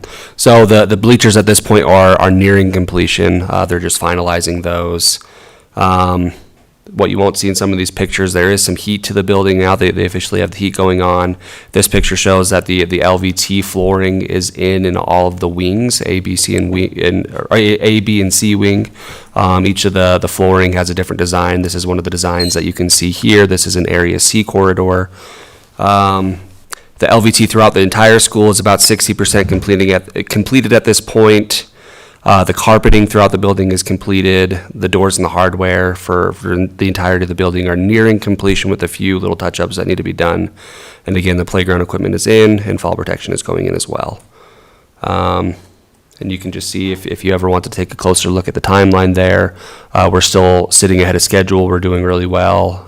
I've really appreciated Westland and our architects and all of their attention to detail in moving this the project along here. So any questions about Blanding Elementary School? I have a question. Yeah, of course. On the gym side, on the parking, do we have where, we have that parking space, but sometimes it overfills, like for events or games or what have you. Do we have something to keep them from going into where the playground and that little lane is? Sure, and it's hard to speak to what the original design was. I think the original design, they were going to use a lot more of what the area for that pond is now. And you can just pause it right there, Mason. They'll be able to use the parking in front of the school as well, and there's some limited parking there. And then obviously there is parking on the north end of the building, which I think you said that you would hope to eliminate the need for that parking there, but Or just even having access to go from that south end on that parking going into the north. it will be closed off. Yeah, they won't be able to drive through the back of the building there. Yep, of course. What's the completion date for this? Off the top of my head, if you want to go to that very last slide. The substantial completion date you can see in there is the 23rd of April. With some caveats, the interior of the building and most of the exterior should be completed by that date, but there's just little odds and ends that still need to be completed, but that is the listed final completion date. But as you can see, we're hopefully going to start with some of the inspection work starting in February. So. Thank you. Go ahead and, anything else? Go ahead and talk about the capital projects. All right, and let's start with Montezuma Creek there. When I uploaded these to Google Drive, they're out of order a little bit, so there will be some jumping back and forth. Just looking at the first picture here, you can see that the dry wall, and you can click into it and just go throughout. The dry wall here is starting to go up. This is in the vestibule area. On the far right side, you can see that's going to be the office area. And these two other areas are, I believe one is a printer area and the other one's another little office space here. And then the vestibule area in the main portion there. And this is also in the vestibule area. This is looking out towards the front of the school, so they'll be able to enter in. It's hard to see through this picture completely, but they'll be able to enter in through right there, and the secure vestibule area will be right there as well. This is going to be in the hallway looking into the area for what's going to currently be the principal's office. On the right-hand side of the picture, you'll see the hallway that leads back into the faculty lounge. On the left-hand side is going to be the principal's office. And this is, again, just that hallway that leads back into the faculty lounge. If you go on to the next one, this is the principal's office right here. You know, it's a great space. It's looking really good. If any of you ever want to take a visit of the school down there, or either of the schools for that matter, just let me know, and we can set something up with Tri-Hurst to make sure it's all right with them. But it is, you know, with drywall getting up, it helps you to have a better picture of what it's going to look like. This picture right here is of the conference room. That's where the table is going to be. In the next picture, I believe, should also be the conference room. You know, cabinet space right there with a sink and everything. So yeah, it's really coming along well. It's looking really good. And then if you go on to the next set of pictures, we can look at the progress for San Juan High School.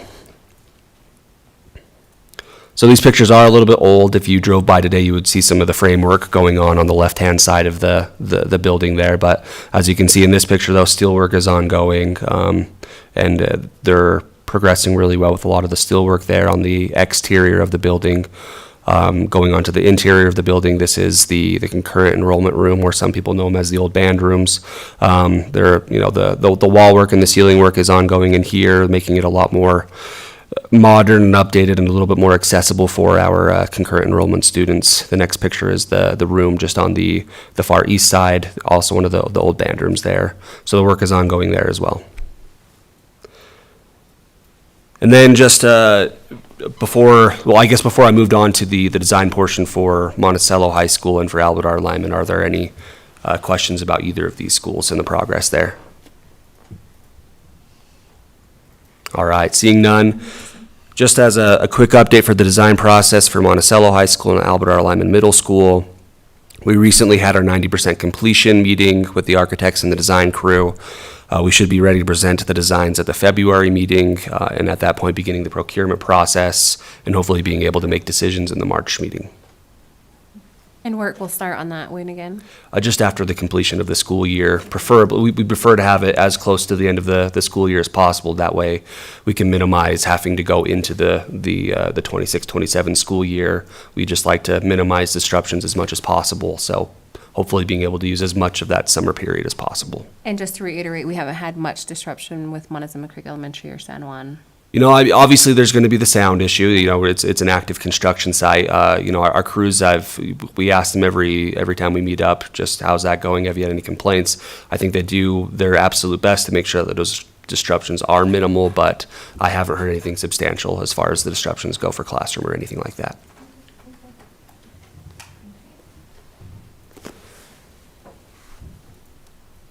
All right. Thank you, everybody. Thank you. Well, I'm the next person on the agenda, and I did actually make some copies, so if you'll just take one of each. Actually, I think I probably better keep one, so I know what I'm talking about. So this is from, did you get copies of that one from last time? The ethical considerations, I emailed Yeah, it. okay. Yeah, just for your reference. Okay, so this is from the Guide to Effective Utah School Boards, and we were given that at the regional meeting that we went to. And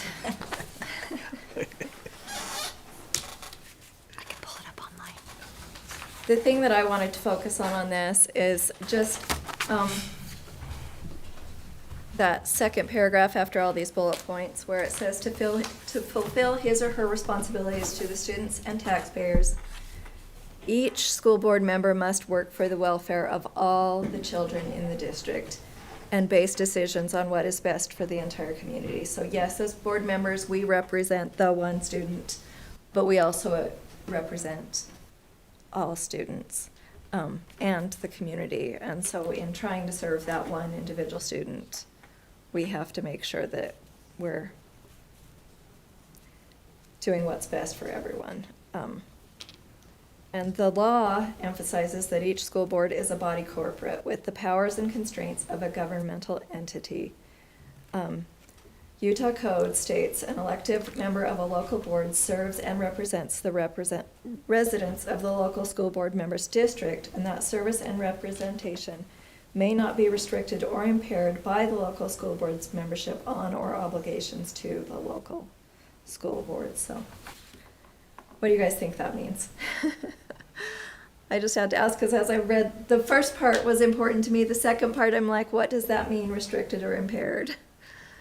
May not be restricted or impaired by the local school boards. I don't know. Serves and represents. Educate me. I just, as I read that, I don't know, I kind of felt like what it's saying is even though we must look out for the welfare of all children in the district, we do bring representation of a district from the district Yeah. that comes into this group to be included in our discussion and our decision-making, and we bring that information that we gather in our district to the table to best serve all students when a decision is made that best serves all students, and we support it. But Well, I don't know. I appreciate that, and I think also sometimes it's important for me to hear from Lucille and say, you know, the people in my community are saying this, and I'll be like, well, I haven't heard that. Well, that's because I'm not in that community. Mm-hmm. So we all do need to be educating each other, for sure. I mean, even like the topic of our calendar, even like with Veterans Day, in different communities, you hear that looked at differently of what it means to celebrate Veterans Day. So I think all information has to come forward for us to be as prepared as possible and as informed as possible to make the best decision that hopefully benefits all students in the end. Okay. Dawn, I'm going to put you on the spot. I want you to read on the next page, which is page 9, the bullet points where it says some other essential responsibilities. Know and follow board policies that govern meeting procedures. Keep an open mind in board deliberations. Don't be afraid to ask questions when you don't understand, or ask why when you don't know the reason for something. Be prepared to compromise where possible to reach a decision the entire board can support. Represent the board with integrity, dignity, and ethical conduct at all times. Be mindful of your body language, facial expression, and digital distractions during public meetings. Respect the confidentiality of privileged information that is made available in closed meetings or written material from the superintendent. Leaking information to favored friends or family members violates the trust of both the board and the individuals whose reputations might be harmed. Leaked information may also lead to a Class B misdemeanor in the state of Utah. Wow. Wow. Yeah. So don't break the law. Yeah. And watch your facial expressions, even though they're not videoing us today. Any input or opinions on that? I remember reading that when I was first elected on, and that really hits home to a lot of good points, though. I mean, you can see judges on stands when they make decisions, or when they have that stoic expression, and I feel that we carry the same type of burden in caring ourselves for our stakeholders as well. And obviously, we need to know and follow board policies regarding board meetings, and that's something I'm still trying to work on. I think one of the awesome things about being part of an education board is that we are all still learning, and that's good, right? Any other input related to these parts of our guide?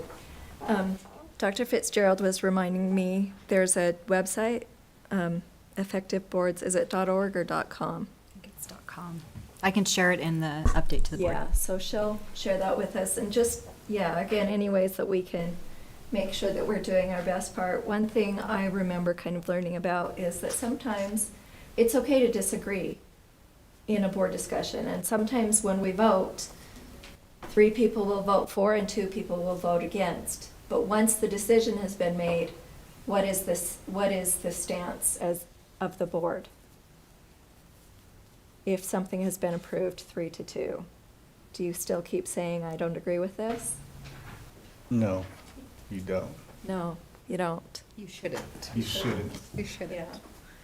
Because So- of, what is that, the board majority or the board Once a votes in decision, one? yeah, once a decision has been made, you need to support the board decision. It's okay to say that you disagreed and explain why, but ultimately, and it can come up again in the future where you're like, I didn't agree with this, I think we need to change it. Yeah, and I think it's healthy. Yeah. I think if every vote we have is 5-0, Oh, yeah. I kinda Then- question- then- Exactly, people start going like, Yeah. what are they doing? Are they deciding outside of meetings and not? yeah, or, you know, Yeah. and I think it's, critical that we not only educate ourselves, but even our public really needs to clearly understand that we are 1/5 of a board. Yes. We're 1/5 of an action, Yes. and it takes 3/5 to have action. Because I think sometimes as board members or even as public, we feel like, run to your board members, see if you can make something happen. Well, we want that input. Yeah. We value that input. But for action to happen, we're not running in schools and saying this has to happen, Yes. We are board members that are really has to see 3/5 for action to happen. And that's the process that plays out to get that 3/5. And you're right, whether it's 5-0 or 4-1 or 3-2, once it's gone through that process, that's the healthy process that we at that point support, even if we And were in the again, it can minority. be revisited at a Yeah. future board meeting, but at that point, Yeah. if that's what's been decided, then yes, we should be. Yep. So And a lot of this is on that master board It training. is, Yeah. and that's. That's So- where I yes. read it, yeah. Yeah, Yeah. and that's why it's good, because again, even when we know these things, sometimes it's good to be reminded. Well, and not only that, we all know our responsibilities with it, but I think the biggest part of it is making sure that we're studying every agenda. We're studying what the principals are bringing for their reports. We're studying what Dr. Fitzgerald's bringing. Everyone that is on the agenda, I think we need to make sure that we do our due diligence and do our research. And I mean, I've had times where I've had to text or call or even email what's on the agenda and be like, I'm not too sure about this, that I can make an informed decision, or, well, they're being presented, I'm looking at the jobs and seeing how long ago the custodian was posted for Monticello, and seeing that it was posted in October and we still haven't, it's still open and it's December. So it's things like that, and making sure, for me, that's also equally as important, and knowing that that's why I have so many questions. That's why we need to question everything. It might seem a little micromanaging here and there, but I mean, I want to make sure that any and every question that pops up in my mind, that I have to think for my stakeholders, or I have to think for them, that I want answered. So I think, again, doing the research and doing our part and the work and making sure that we're reading everything that goes in. I've been here 4 years. It'll be 4 years. Mm-hmm. And I still have a lot of questions as to what a lot of these acronyms I are. know. And again, a lot of the time, we part of the facial expressions, things and whatnot, we want to be clear when we're asking questions, we are not questioning you. We're not, trying to be underhanded or anything, or, diminishing what anybody's saying or anything like that. When we're asking a question, we are asking a question. We're not questioning the way the district works or the way the leadership does things or anything like that. And I hope I hope we can present that when we do ask these questions, that we are trying to support all of you. So, thank you. And I can't say anything about my facial expressions. That's a hard one. I know, I know. I'll We're still try. training on that one. I'll try. If I could see myself on here, I would be like, okay, now I can. Yeah, me too.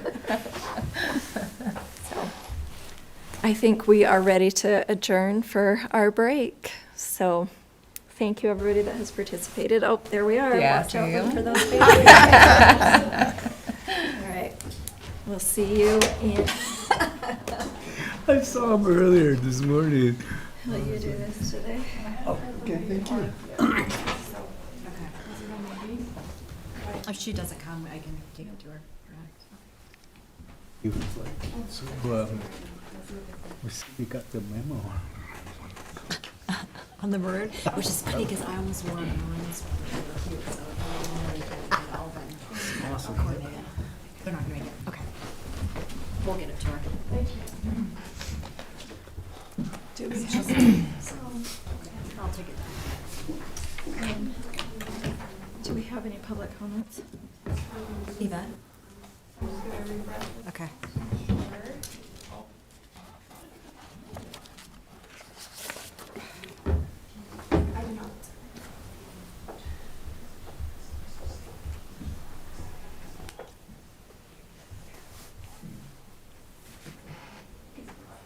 Still got a couple minutes. There we go. Right on schedule.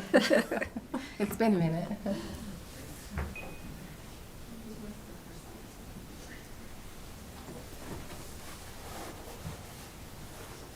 It's like the quietest audience ever. Impressively. I was thinking about starting the singing, but. Christmas song in here, Casey? Yeah. All you have to do is give Casey a microphone and he's a performer. Saw that in Memphis, didn't we? She's like, no, don't do it. Hey, I think we have a recording of some singing. Didn't we see that at Memphis? Yeah, we did. I think it was on your phone. I think you have the. You have it. I think, thought we honestly, still you have gotta it. find that, Ron. I think it's questionable because it's Caroline. Yeah. I think that's a newsletter thing there. You gotta find that for us. Consent and action and then. Oh, my heavens. I went right to it. Did you find it? broadcasting on the YouTube channel. There you go. Let's see. Ryan Palmer will not be okay with it. No, he would not. All right. That's why I'm like, it will not. Okay, You we're, might have some feelings about I would advocate for him. all right, we're back from break. And it looks like we don't have any public comments at this time, so we'll go ahead and recognize our guests. We're going to honor some special employees that we're grateful to have from Monticello. So we'll start with Mac? Ivan Mack. Sure.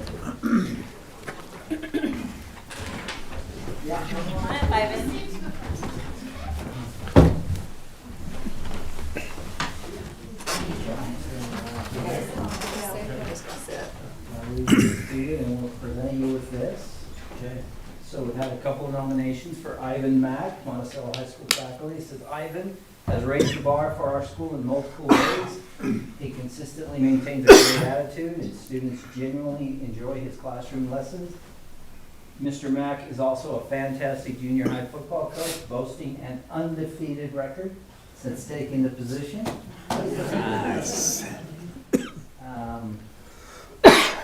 Great track coach, and he will now be starting as our new junior high boys basketball coach this year. Is that this year? Yep. It goes without saying that Ivan is a highly valuable member of the MHS team and a great role model for our students. We are truly thankful for all the hats he wears and for the positive impact he has on Monticello High School, nominated by Casey Olson, MHS principal. And then a second nomination, since joining the MHS faculty, Ivan has really jumped to contribute to a positive school culture at MHS. He's worked hard to deliver great classes and keep students engaged. He has kept FBLA going strong, and his business classes are great. Thank you, Ivan, nominated by Anonymous Unknown. Congratulations. Thank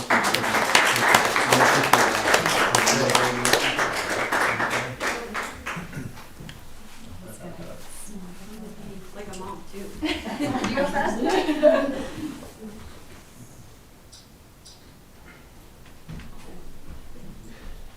Do you want to come up here?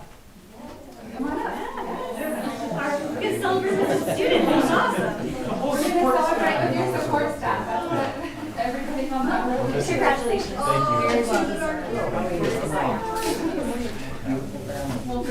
We're missing 2 kids, but that's all right. I'll Photoshop them in.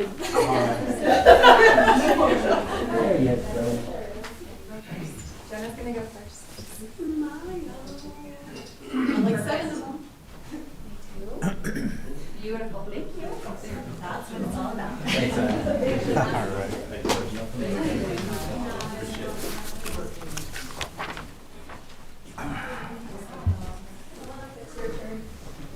I would like to call Harvey Jelly up.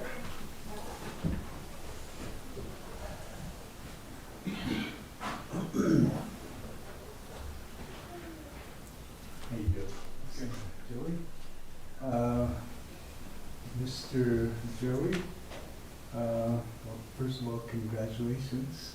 Let me just read a nomination here, okay? Our head custodian, Harvey Joey, is the heart and soul of MEHS, working from sunup to sundown to keep our building clean, safe, and welcoming for students and staff.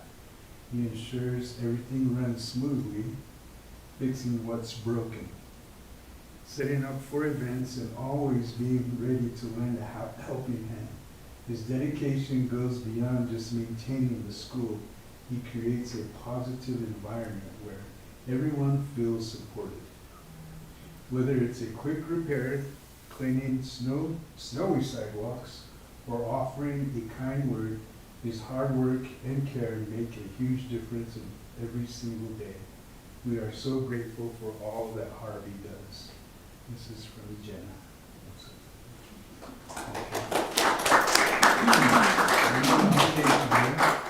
Harvey is such a blessing to MEHS. He loves the kids and helps everywhere and wherever and whenever he is needed. He goes above and beyond and makes sure kids are in a safe and clean environment. Thank you, Harvey, for all that you do.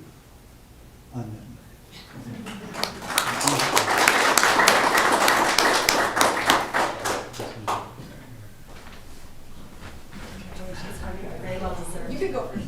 We'll take turns. We'll get his wife to take a picture. While waiting. I like that you're sporting Monticello. I know. Uh-huh. You come with a team too. Yeah. Yep. Yes, good stuff. Beautiful. I think they might be competing to who has a better team. Thank you, probably do.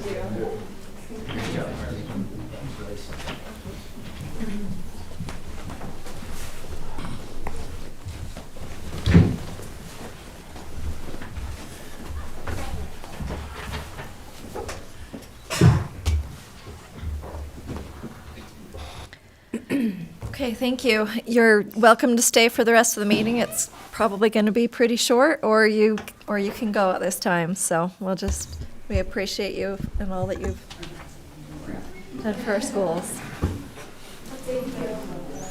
Thank you, everyone.